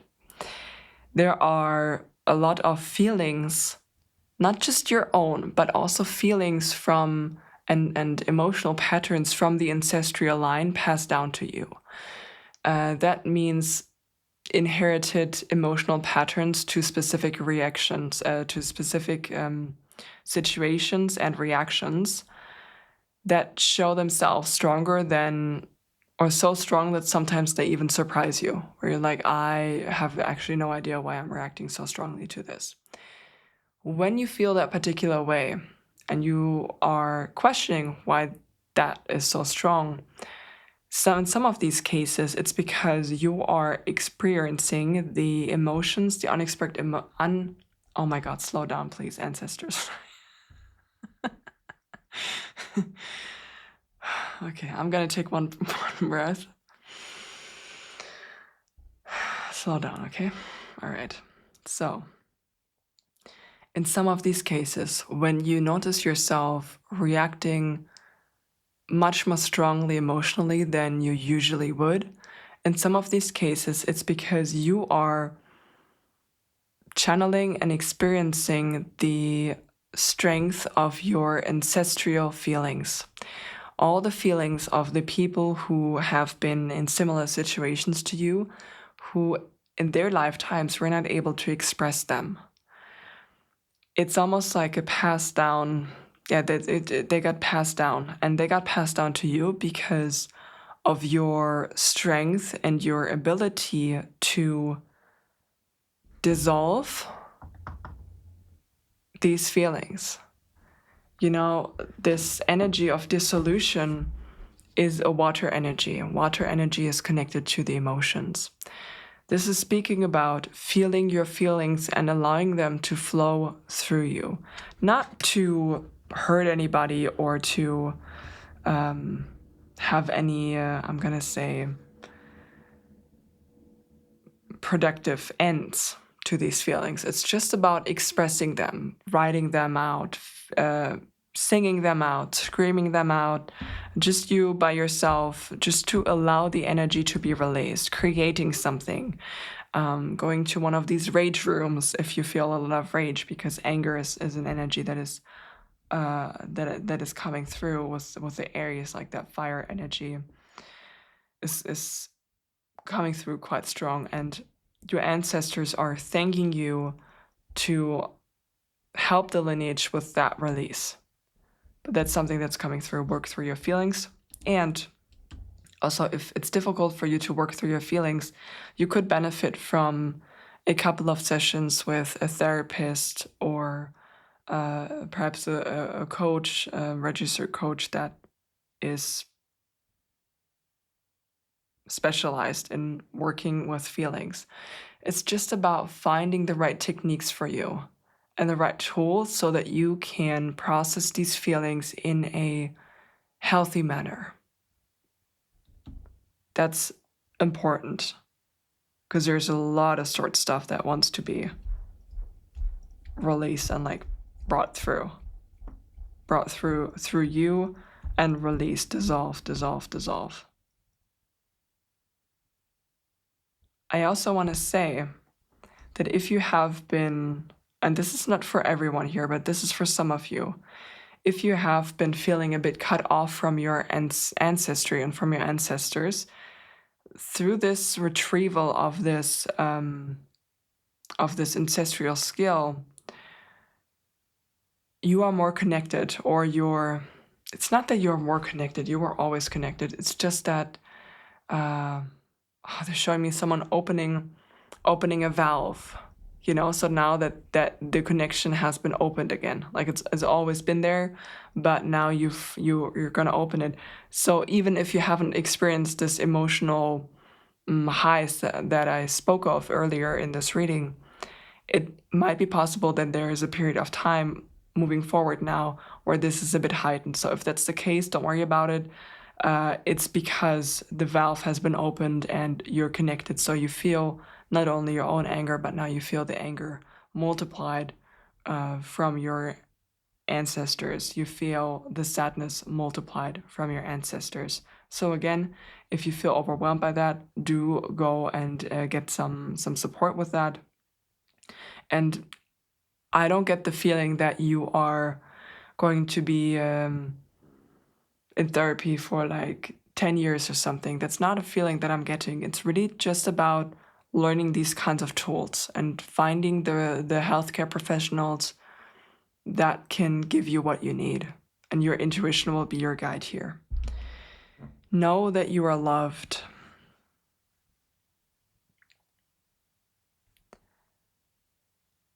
They're saying this is a big topic for you.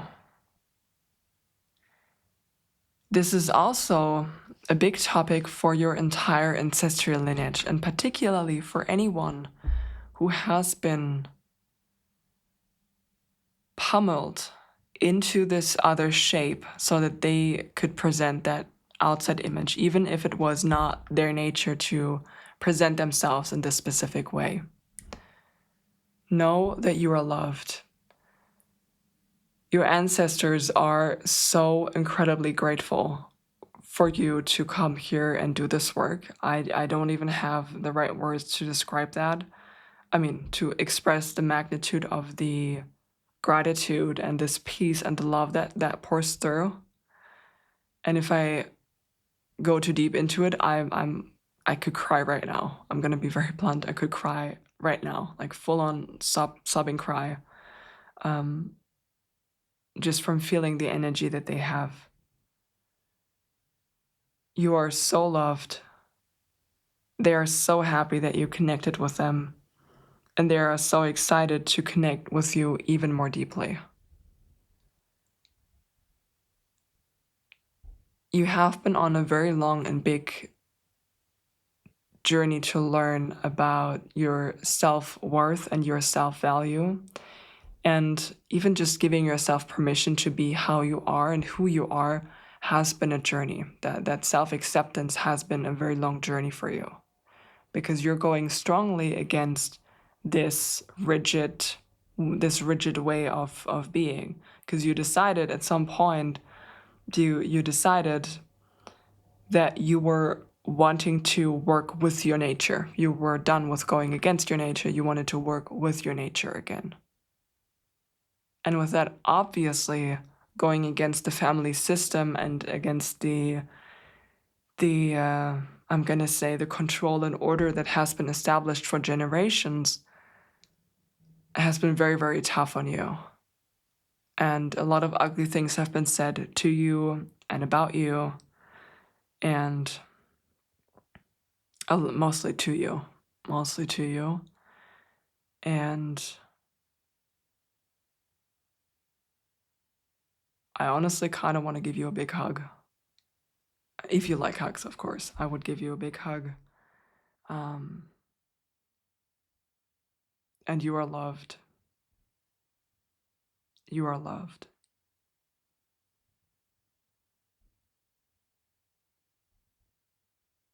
And there are still so many people out there that you haven't even met yet that are just going to value you so much. And not just in their mind, but they're going to be verbal about it, and they're going to show it with their actions and with their words, and you're just going to feel it. You're going to feel it. It's present. Okay. What more do you want me to pull from? I want me to pull, I'm going to place this one here. 2 more for integration. 1 more for integration. Okay, thank you. Step into your power. That's exactly it. As you are shedding the emotional layers of the ancestral lineage, more and more you will feel powerful. You will feel more and more connected with your power. You are a cycle breaker in a big way. And the more you connect with your ancestors, the more you start to see the bigger picture, the more you start to release, the more you allow yourself and give yourself permission to be who you are and how you want to be and how you want to present and show up in the world, the more powerful you feel. The more this rigidity and this illusion of stasis is going to look ridiculous to you. When I say that, I really mean that this rigidity and this way of being is going to lose its grip on you completely. To the point where you could be in the same room as these people and they could say all of these horrible things to you or about you, not to you and about you, and like you are unbothered, it doesn't matter anymore. Because you understand and see all of the patterns behind it. And I will say in that branch of your family, the guiding emotion is fear. There is so much fear, and they are, I'm going to be honest, they are terrified of you. They're absolutely terrified of you. Of course, they are not in a position where they are open to admitting that. In quite a few cases, not even to themselves. But there is a lot of fear circulating because they are terrified of you and what you represent. It's a projection. There are people who are afraid of losing power and losing their grip, losing their control, and you stepping out of line. Okay, I'm putting that in quotation marks. You stepping out of line and doing your own thing and doing you and doing well, like, you're doing well. Doing well, and others potentially seeing that could start, I'm going to say, a revolution that this family is not ready for in their minds, yeah? So there is a lot of projection going on, a lot of dissatisfaction with themselves that is projected onto you, that comes out as hatred and anger and resentment and bitterness, when at its core, it is complete and utter fear. The ego is gripping onto what they know to be true, and you're just by existing and by moving, you're turning everything topsy-turvy. Like everything is upside down, and it just terrifies them. Please keep going. Just please keep going. Yeah. Please keep going. Okay, we are going to pull a couple more cards here, and I feel like, let's see how much we can fit up here. We're gonna move, yeah, like this. All right, I'm probably gonna change my mind on that in a second anyway, so I don't know why I clean up first before I even pulled more cards. You know what? I'm gonna take a sip of my tea first.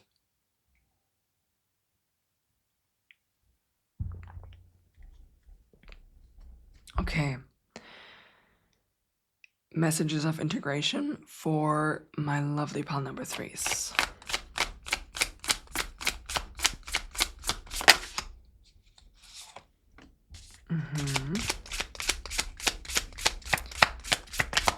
And one more.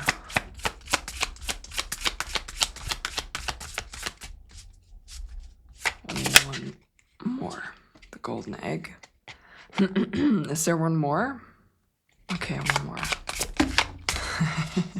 Hey, that was a lot more than just one. Bottom deck energy is Zebra. Okay, we need to talk about the zebra. Or zebra. I never know how to say that, but I think true native speakers also don't really know, right? At least I've heard debates about it, okay? We got the card of turtle. We have the golden egg.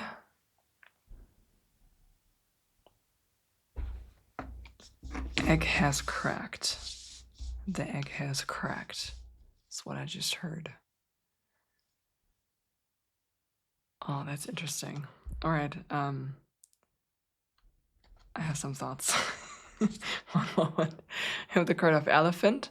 And like these three that came out together as one message. So we're going to read them as one, but I want to show them to you individually. So, elephant.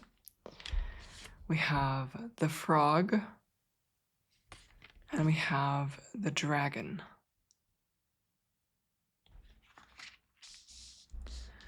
And then our bottom deck energy was the zebra or zebra. All right. We're gonna start with the golden egg because I heard the egg has cracked. And now I know this part of the message is not for every single one of you watching this, but when I channeled these other cards, there was a strong emphasis on the way that you present yourself to the world. And I will say that if you are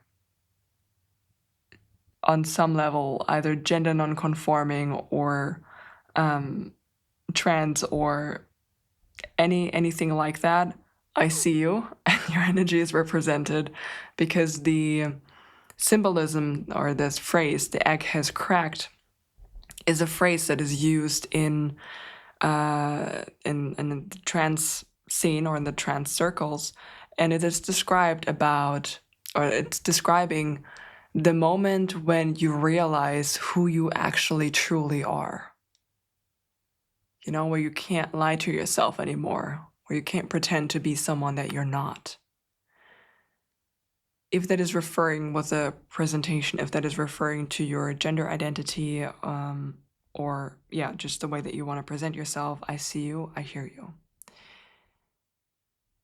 That core message of not being able to lie about who you are anymore is true for every one of you in this pile, and for my pile number threes.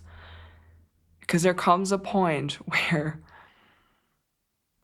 your soul essence and your connection to your soul essence becomes so strong that it's so much more painful to pretend to not be connected than it is to fully embody and embrace that and present that outside to the world. It's a tipping point. You can't go back. You can't go back. Like you're past the point of return. You can't go back. Nor like why would you want to? There is so much pain and so much misery the other way that there's this feeling of I can handle the discomfort that is ahead of me, because this discomfort is temporary, and this discomfort is a symptom of the environment around me, but I feel so much better in my skin. I feel so much better about myself. I feel so much better to be able to actually be who I am, that's worth it to me. That I can bear that discomfort, and it's nothing compared to what lies behind me.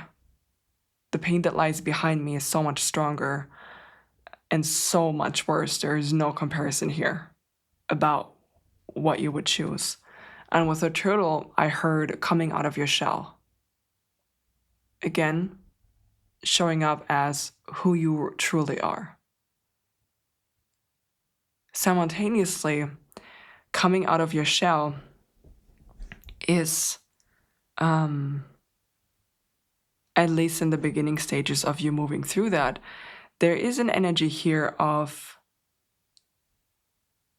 withdrawing into your shell when it's necessary for you to do, right? The shell of the turtle has a protective quality, is a protective function.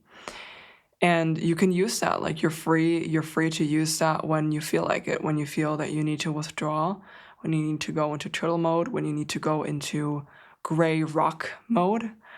If you're not familiar with that term, the gray rocking is a term that has been used by people who have been through narcissistic abuse.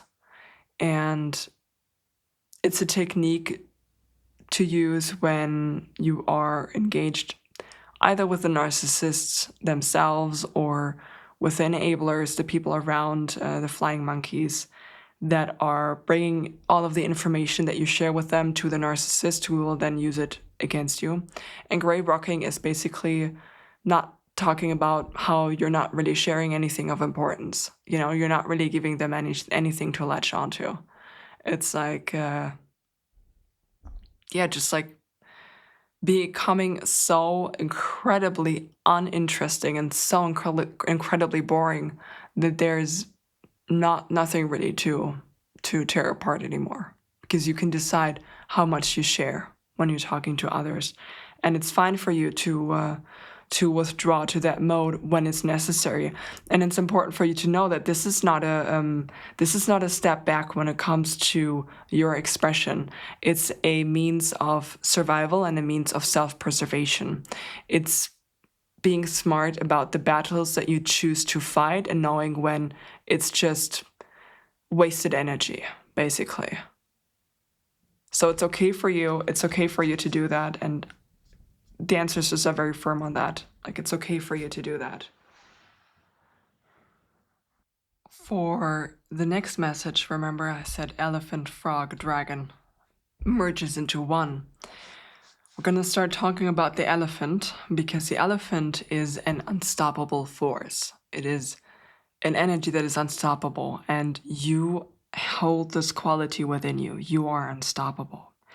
There is one factor that is very important for you two factors, really, the frog and the dragon, that are important for you to reconnect with or to be connected to at all times in order to present yourself as this unstoppable force and to, you are an unstoppable force. Let's just move on.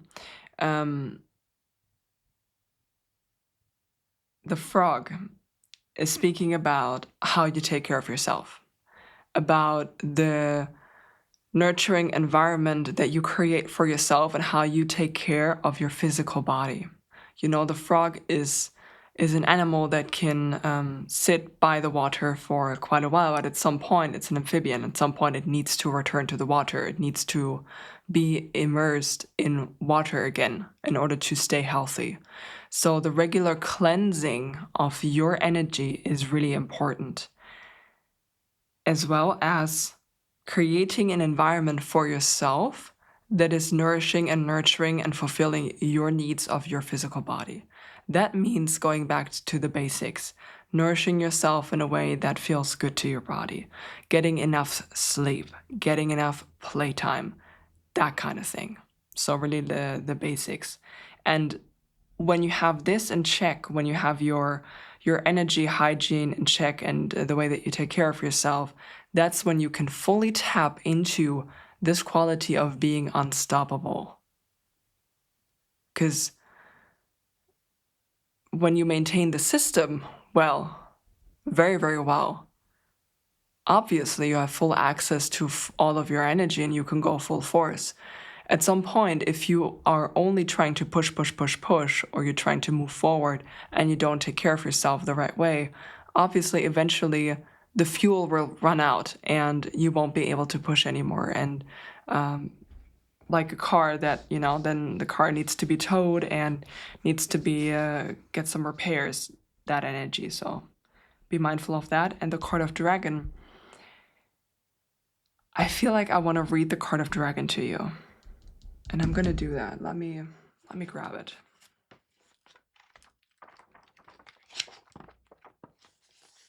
Okay, we have the card of dragon.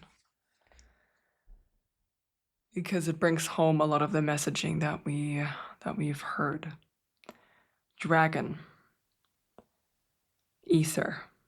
Seeing one's most true self and balancing the ego. The dragon sees everything. Its essence has been with us since before our first breath and will be there at our last. It watches us navigate the external world as well as our inner world. When dragon energy is awakened, we are courageous, visionary, and can easily drop into witness consciousness. It is almost as if we are traveling with a great friend inside of ourselves. When we look in the mirror deep into our eyes, we may even glimpse the self behind the self, the one who is watching us. This is the power of the dragon breathing transformative fire into every cell of our bodies. Witnessing this omnipotent energy, even for a brief moment, helps us surrender and let go. We let the dragon guide us. We hop on its back for a ride, and as we traverse even the most difficult terrain, the dragon's eyes see beauty everywhere. It is said that if a yogi does not see beauty in the world, their Agni is dim. Agni is described as inner fire or sacred intelligence. May even just the mention of the dragon stir the embers of intelligence within you. The energy of the dragon is connected to the third chakra. The subtle energy lives at the navel center. This is the third chakra. For me, the third is, we got the root, we got the circle, we got the solar plexus. And the solar plexus is not at the navel center. The solar plexus is below. Is above, behind the rib cage. I'm gonna read this and I'm gonna gloss past that right now, okay? Because the other stuff you need to hear. The subtle energy of the dragon lives at the navel center in the Manipura chakra. Manipura translates to the city of hidden gems, and behind its gates burns the fire of our transformation and digestion. The sages believe health of the fire at the navel center is what governs our ability to clearly see both the inner and outer dimensions. And the message that is here for you connected to this is to pay attention to your gut health. Point blank, your gut health. Being in an environment where the energies are so dense and unforgiving and controlling as they have been for you, we often feel it in our guts and in our digestion because we're trying to digest all of these heavy energies, and it can really take a toll. When you are creating your environment, put some focus on the way that you nourish your body and the foods that you eat. You may even want to consult a healthcare professional of your choice, whichever direction you want to go in, and that feels true to you, that feels right for you, to help you balance your digestion and your overall health. Last message for you is coming from the zebra. Because this is speaking about, and this is a bit ironic for your reading, I feel like. You know, out in the savannah, the zebras keep themselves safe by being in a group, because then the lions can't really distinguish the individual zebras anymore because of their stripes, right? There's the strength in numbers. In this particular deck, the energy of the zebra is speaking about someone who is a bit eccentric, but someone who is a very gifted artist and a very gifted channel. They don't mind being a bit different from the others. And it's okay, because anytime that someone comes across a zebra, they will know it. They are changed by their presence. It is impossible to stay the same after having a conversation with the zebra, because they view the world in such a unique and beautiful way that you can't help but wonder about the wider viewpoints of the world. And that beautiful energy is at your very, very core. This is who you are. So now it's about allowing the outside world to see that as well and to present that to the outside world as well.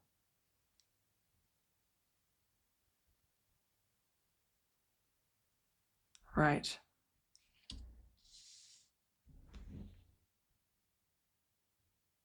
Oh, the ancestors have gone quiet, which means we didn't even get to the tarot deck that I have right next to me, because it's not needed for your reading. So my lovely pile number 3s, I hope that this brought you some clarity connected to the ancestral skill. And I'm sending you a big hug if you like hugs. And I hope I see you soon again. Have a beautiful rest of your day. Bye. If you felt drawn to this lovely card of the bird in flight and sublimation, welcome to your reading, my lovely pile number 4s. And before I start talking about this card, let us pull some supporting cards for this message. The question is, how or why did this ancestral skill get lost along your lineage? Your ancestors picked the decks and I pre-shuffled them and they're right next to me over there. Just so you don't worry. All right, but we're gonna pull them together regardless. So, dear ancestors, can I please get 2 more clarifications cards for the sublimation?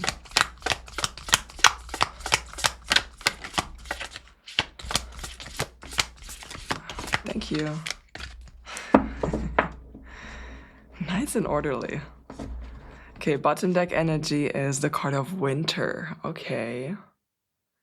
I'm gonna move that off to the side for now, but you know, if we need it, we're gonna pull it. And we have the card of Quicksilver. Oh, that's really interesting. Okay. And we have the card of Antimony. I'm gonna take a couple of minutes, I think, to meditate and allow the ancestors to channel through. But for you, it's gonna be immediate.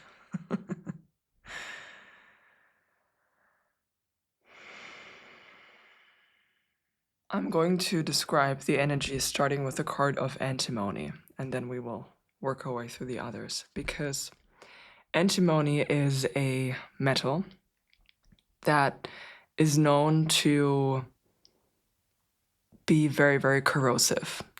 If or when alchemists work with antimony in their laboratories, it is well known to be a bit unpredictable and eat away and through lots of different substances. And there are few substances that can withstand the substance of antimony. Gold is one of them, for example. And in the context, and you see the wolf here, just to put it into context for you, because of this unpredictable nature of antimony, it has been described as the gray wolf, or the substance of the gray wolf in alchemy, as a descriptor, as a nickname, if you will. That's why you see the wolf here. However, this corrosiveness, or this fierceness of burning through every single material also shows up as a great hunger. The energy of a hunger that cannot be satisfied shows up as a shadow energy connected to this card. We're gonna move through the others, and then I'm gonna piece it together for you and for the ancestral lineage. I just wanted to let you know where I'm coming from with this. Antimony. Connected to this hunger, this insatiable hunger, stands Quicksilver. And Quicksilver is a material that is metal, but it's also liquid. And it is difficult to grasp quicksilver. It is a material that is a symbol for being very slippery, so something that is grasping through your fingers. That's like you can reach it, you can almost reach it, or you feel like you have it, and then it just slips through. And in spiritual terms, it is a symbol for thresholds, and specifically for shamans who are moving between the worlds and who are standing or learn how to stand at the threshold between the different realms, between the different dimensions, between the different worlds, so that they are then able to perceive the unseen and be in contact with the unseen. So we have the hunger, we have the slippery energy, and standing between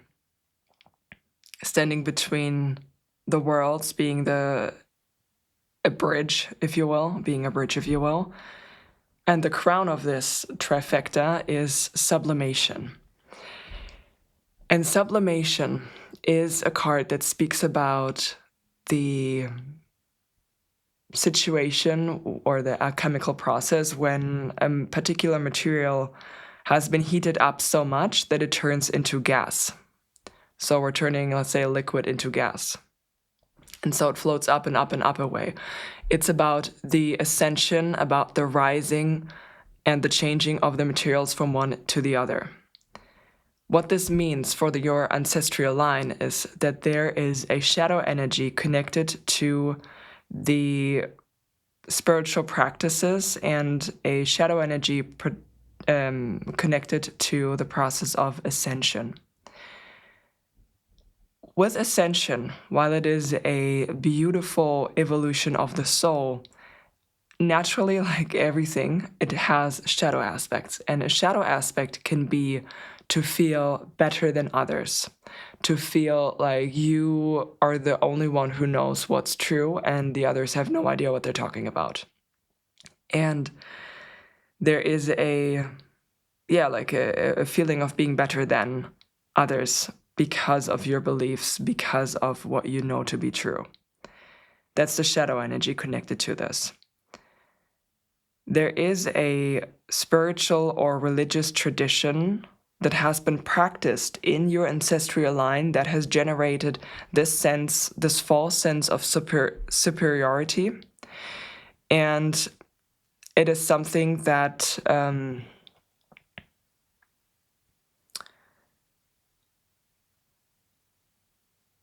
was pushed along by an insatiable hunger, the hunger to know more, to connect more, to do more. And this feeling of, I'm the only one who can be a bridge. If we're thinking about a spiritual tradition, it's almost like, it is like the ancestors of your lineage that we're looking at were the shamans and the ones that were standing at the very tippy top of that spiritual tradition. They were the ones that others came to and asked for advice or for healing work or for help and support. The leaders. I could also just say the leaders. That's the ancestors that are the reason why this ancestral skill got lost or forgotten, because of their use of this energy, the way that they harnessed this energy. They were coming from a shadow side, ego-driven.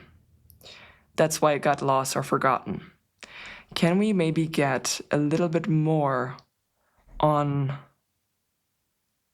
Okay, wait, they want me to talk about the winter now, before we move on. This ancestral skill has been, they say barren, like we see the tree here. It has been barren, and it has not been rejuvenated for many generations now, because this shadow energy that these ancestors created a long time ago has been passed down the generations. And, you know, the people in your ancestral lineage, they've done their best to shift these energies and to release these energies, but they haven't been fully successful. But, you know, like, they've been like slowly chipping away at it, and it was too much to handle for one person. So everyone has been working together through the generations, like this little bit of a cycle through the generations, for you to be able now to fully release it. So you are the end link, the last link in a long chain of ancestors who have been working on this. I have been working on alchemizing this energy and shifting this energy to the light.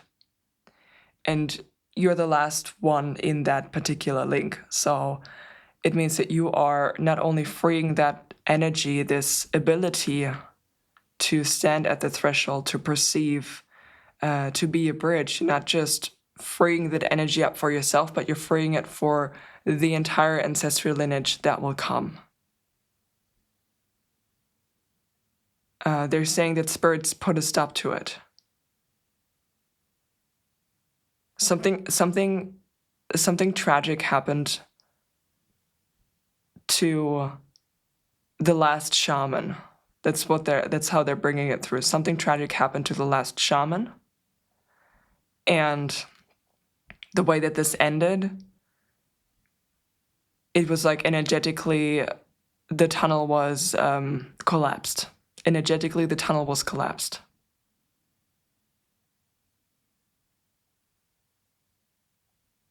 And I know that you're very curious about what happened, but I'm not supposed to go into that. So if you do want more information on that, and you want me to channel more, then you can book a reading with me, you can get in touch with me, or you can ask your ancestors yourself and get in touch with them yourself, right? That's always an option for you. You are so gifted and so talented and so connected. I just wanted to say that so that you don't feel like, oh my God, why didn't they go into this? That's why I'm not going into this. So you have the opportunity to rejuvenate that. Right. What do you want me to do? Okay, they say how to rejuvenate. How to rejuvenate this. Let's get into this. I'm gonna pull a couple more cards. Right, so how can my pile number 4 is rejuvenate this ancestral skill properly? We have find a balance. Oh, that's like a whole chunk. That almost came out. That's kind of powerful. Came out. Okay. Do you want me to pull one more? I'll just split the deck and take one. Okay, fine. And then bottom deck energy is attuned to the divine. I'm hearing crown chakra work. Crown chakra, yeah. I don't know why that was so hard for me to say just now. Crown chakra activation.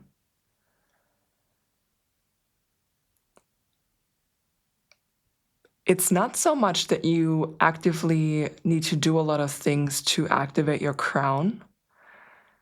It's more about being willing and open to activate it. I'm going to make a note. I'll be right back because they're asking me to put one music track down below for you, one singing bowl track down for you that you are invited to listen to with headphones, preferably with headphones, but if headphones are not your vibe, then that's also okay. But preferably with headphones, once a day for 21 days.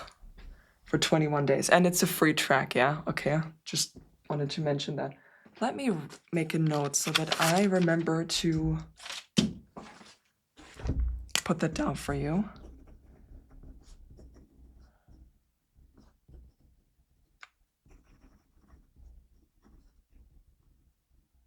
All right. Okay, I got it, pile force. So I've written it down. So you can find that one in the description box for you. And the second part of this message is that you might find your crown tingling quite a bit. That's a symptom or a physical experience of the crown chakra opening. You might even experience some headaches here and there. Of course, if you feel like they're too strong, you can go to the doctor or to the healthcare professional of your choice to find some alleviation from that kind of pressure pain. Trust yourself, trust your body. You know yourself best. You will know if it's related to the crown opening or if it's something physical going on that needs to be checked out. I trust that you know yourself. So, what I wanted to mention with the headaches is that you might feel. Okay, they're saying a split that your head that it's going to feel that your head is being split open into two, which is a very graphic descriptor. And they're saying when you feel like that, it might be nice for you to keep your crown covered for the day. So think, depending on where you live and when you watch this, as I'm reading this right now, we're moving into the colder seasons, and it is already chilly enough to be able to pull off a beanie for a day, or wear a hat, or wear a cap for the day, or a headscarf if that's more your vibe, or a turban, whatever fits, whatever floats your boat. That might be nice to just protect it when you're going outside in particular. Not so much when you're inside in your own home, but when you're outside or you're around a lot of other people, that might be nice because you might pick up on the subtleties of the energies around a bit more, and it can feel a bit more destabilizing, is what they say. Which isn't to say that you won't be stable throughout this. I want to make that very clear. When I say destabilizing, I mean more that you can think of this crown chakra activation as a reboot of your programming, or when you're installing a new update on your device, whether that's your phone, your laptop, your desktop, whatever. When you're having an update there, there is a period of time where you can't fully, or like where you're not supposed to turn your device off, for example, because then the process will start all over again. And it's this like little sensitive time, or this little period of time where you are more sensitive as you are recalibrating your energy. And that's why I said it can be a bit destabilizing, in the sense of it can make the process last a bit longer than it usually would if you were to cover your head. Again, if you feel like it, it's also possible that you don't feel like that at all, and that's perfectly fine. But if you feel that inclination, if you have that little idea, and then you're like, I wonder why I never do that, that's why. That's why. So, attune to the divine. Then we have here, find a balance. We're going to have a look at all the cards first. Gonna need to move that. Find a balance. Reflect on your priorities. Your ancestors just said that reflecting on your priorities is a big one for you. We have open up to change. And I do want to mention that we had the winter energy, and here we have the energy of spring represented. You see that, right? This tree that is in full bloom. Kind of looks like a magnolia tree. To me, at least. Then we have honor your feelings. And we see someone meditating. And we also see some sacred geometry depicted as well. You might want to look into sacred geometry for the crown chakra, sacred geometry for attuning to the divine, or enhancing your connection to your wider self, to your spiritual self. I'm not getting one specific design for you. That's why I say you might want to look into that. Because they're showing me a couple of different ones, but it's not crystal clear. Take inspired action. We're going to start actually at the end here with take inspired action. This is the, they said, this is a growing theme going forward for you following this crown chakra activation, where you are clearing the pathway to receive downloads. You're receiving downloads from the Akashic records connected to your path and where you should go next, ideally, or what you should do next, who you should meet. And this will feel a bit random in the beginning. It will be this just out of nowhere, this feeling like, I should look this up, or I should really go to that cafe and not that one that I usually go to, or I should start something new, like join a new club, or you get the idea.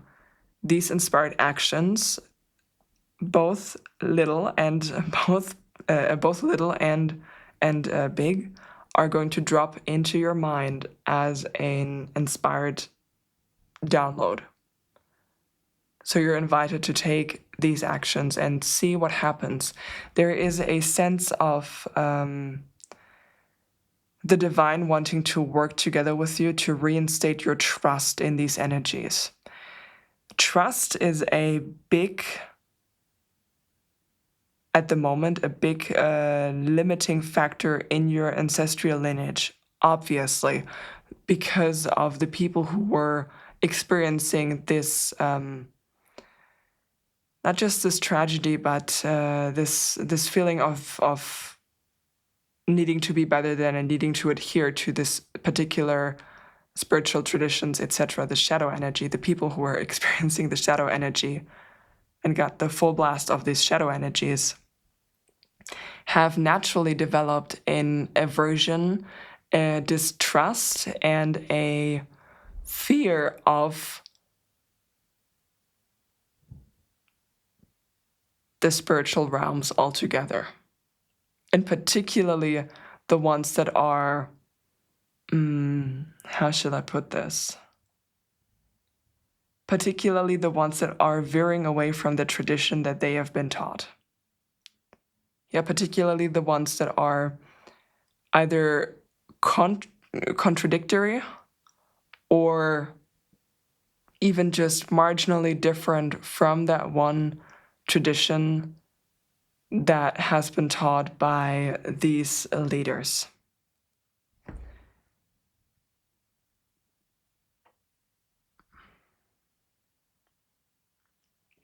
So trust is a turning point, and the divine is interested in co-creating together with you these healing opportunities so that you can start to trust these energies again. I mean, you are here listening to this reading right now, which obviously already means that you are at the very least open to hearing the divine or being in connection with the divine.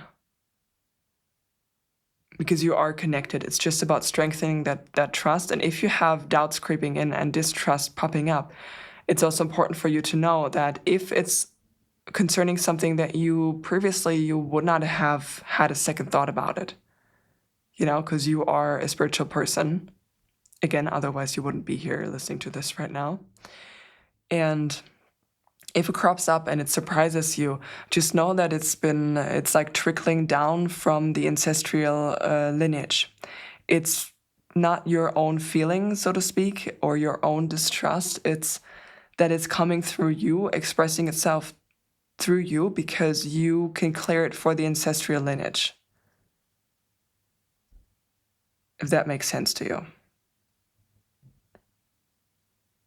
You're channeling these energies to release.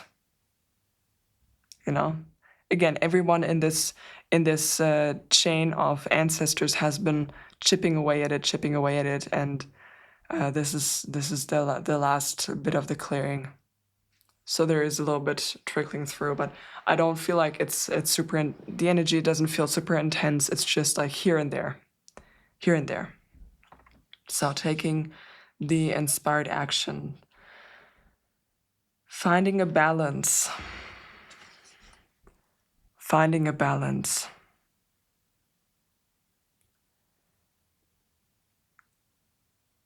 We spoke about your ancestors being connected to the spiritual traditions and feeling better than, right? The shadow energy of the ascension. As you are opening your crown and starting to connect more deeply to the unseen and stepping into your abilities to be a bridge, if you choose to, again, it's an invitation, you don't have to take it. As you're stepping into that, you might come across some situations where you notice some thought patterns that are reflecting the shadow energies of your ancestral lineage. Basically, to be very blunt here, you might find yourself in situations where you feel or have thoughts that make you feel better than others, or you think that you are better than others. And again, it doesn't need to be the truth of who you are and doesn't need to be the truth of where you're going. It's just coming up as a residual energy for you to deal with and, very important, make a different choice. So you have the power to balance this energy. And it is as simple as when these thoughts pop up,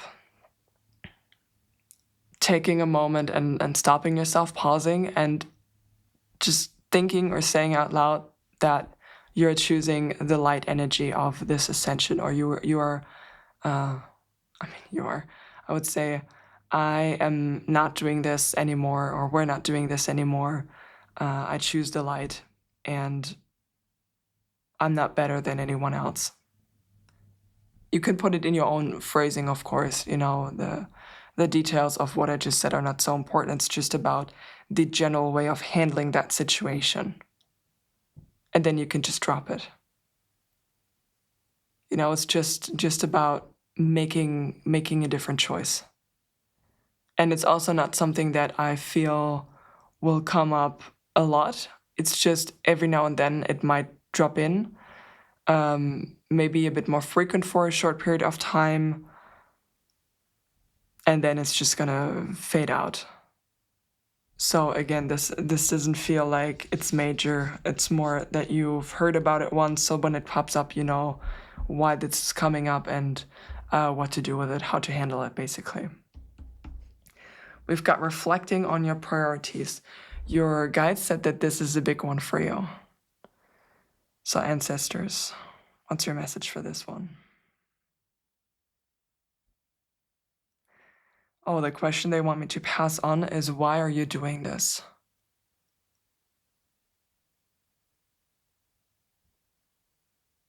What's your motivation for doing this? Why do you want to connect? Why do you want to expand? Why do you want to explore?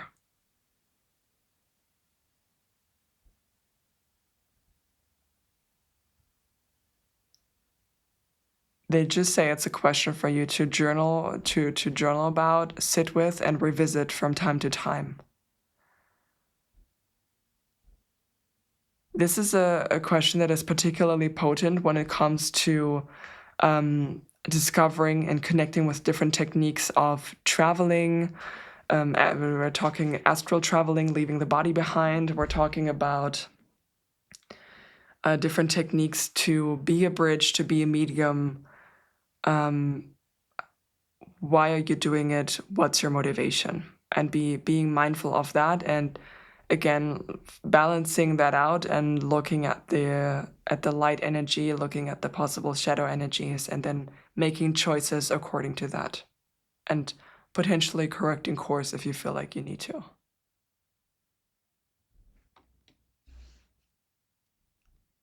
Open up to change.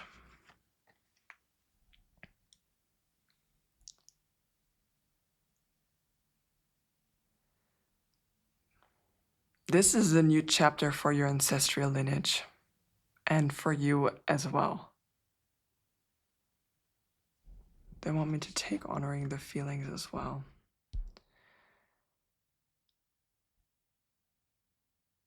They're showing me an image of muddy waters that are slowly getting cleared and cleansed so that the water is crystal clear again.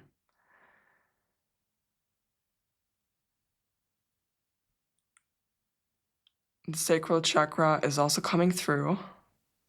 The sacral chakra is the seat of our emotions, energetically speaking. So you might want to, when you feel these emotions bubbling up that are connected to the ancestral lineage, I also feel like you will find out more about your ancestral lineage, and you will find out more about what happened to that one particular shamanic energy or that shaman, that spiritual leader, whatever fits as a descriptor. You will find out more about him. Is it a him? Okay, I feel a masculine energy, but that doesn't necessarily mean that it needs to be a man. Yeah, it's just that ancestor feels like they have a masculine energy. But again, that's just a descriptor of their spiritual essence. It's not a descriptor of their sex or gender. So, okay, do with that what you will. But this particular energy, you'll find out more about it, and you're gonna have a lot of feelings about it. You're gonna have a lot of feelings about it. You're gonna experience some feelings passed down through the ancestral line that wasn't properly processed. And anytime that comes up, find a nice meditation that you like about clearing and cleansing the sacral chakra. Maybe you can even find some energy healing that calls to you. You know, there are so many different traditions that could be a good fit for you. Just try a couple out and see which one feels right for you. And you can engage with this to release these kind of energies. These kind of emotions, allow them to clear and cleanse the water. I feel like saying they're not coming up to punish you. They're coming up to be let go of. It's kind of like they're showing me a blue sky where some storm clouds are moving up, and then there's a thunderstorm, and then when the thunderstorm has thundered out and it moves away again, how clean the air smells from the rain and how nourished the entire environment is because of that storm. They're showing me the blue skies afterwards, the sunshine. It's temporary. Feelings and emotions are temporary. It's a temporary storm. It will pass. It will pass. Being open to change. I mean, obviously, what we're talking here is a big change. It's a big change of moving through the world in a very different way. When you're letting these inspired actions, when you're co-creating your life together with the divine, your life inevitably will change. There's just no way for it to keep going the way that it has been. So be open to it. Be open to it. They're smiling, by the way, your ancestors. They have a very they're very happy, and they have a very what's the word? They're very content. Yeah, they feel very, very content with you and how all of this is developing. They're just very. It's the image of when you've had a really, really, really delicious, nutritious, filling meal, and you just feel so satisfied. And then I see one sitting on a chair by a fire, like really cozy, really cozy. It's a rocking chair sitting by the fire, having a bit of a belly and having their hands kind of like clasped on their belly and just having a very satisfied and content smile on their face. That's the visual that I'm seeing.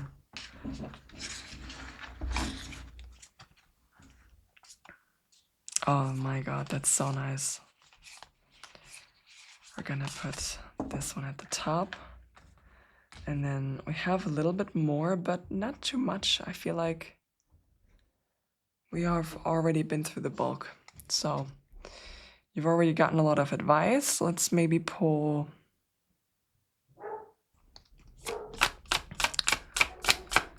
two general messages.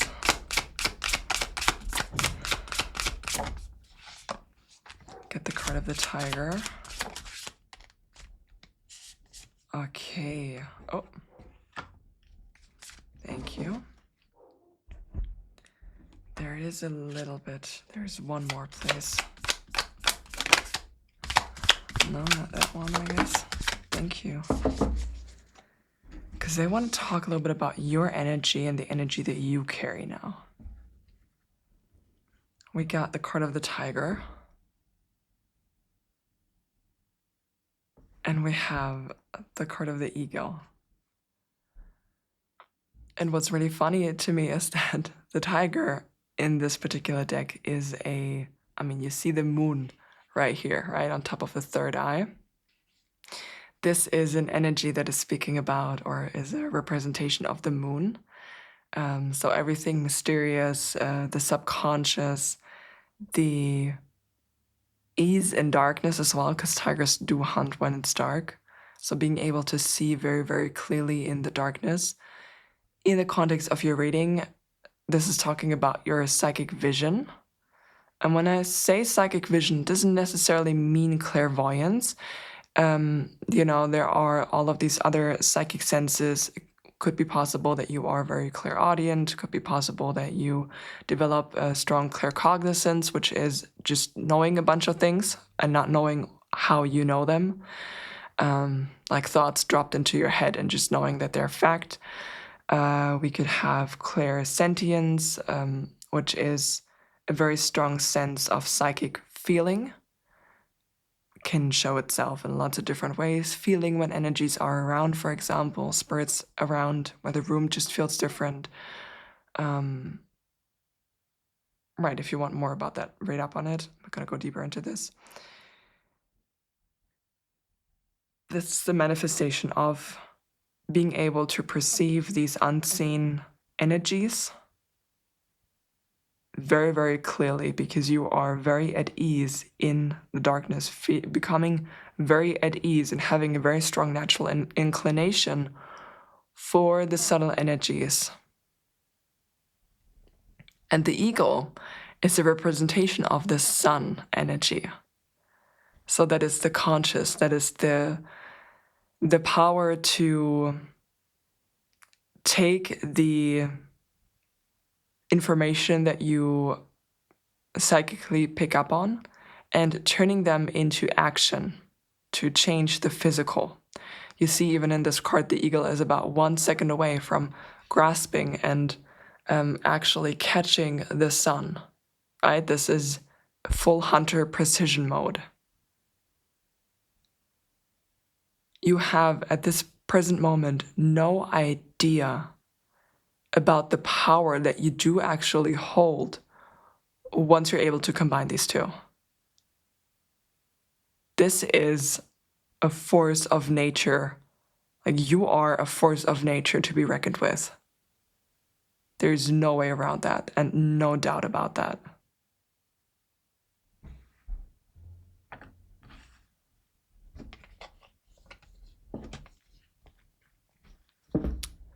Six of Swords. This is the gateway. This reading and the journeying meditation, or I say meditation, but it is a journeying session, is the gateway for you. This is the gateway. Like, you've done it. This is the gateway.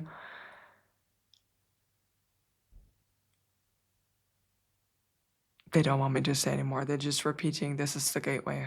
This is the gateway. Like you see that, right? I mean, the boat is already halfway through. And you are in this boat. Like the Six of Swords traditionally is talking about a release and a moving to smoother waters. A very positive change, moving from chaos to calm and clarity on all different levels. That is what this card is speaking of. And this is it. This is the gateway. This is how you do it. Oh, there's this song that's playing in my head right now. I'm gonna put it, you know what? I'm gonna put it where I put the crown chakra. I just need to write it down really quickly. It's called The Way Out. And I forgot the artist, but I have it somewhere in my favorites list. The Way Out. I think, is it Sam? It's probably not Sam. I don't think it is. All right. Besides the point, you will find it downstairs, down below. You will find it downstairs in the description box. My pile number 4 is. So, your ancestors have gone quiet, which means they don't have another message to pass on to you at this present time. And I hope this reading was beneficial for you. I'm so excited for you, for what's ahead, and just witnessing what you create when you combine your ability to be connected to the unseen and channeling these ideas and then putting them into action. I'm so excited to see what you will create. And have a beautiful rest of your day, and I hope I see you soon again. Bye.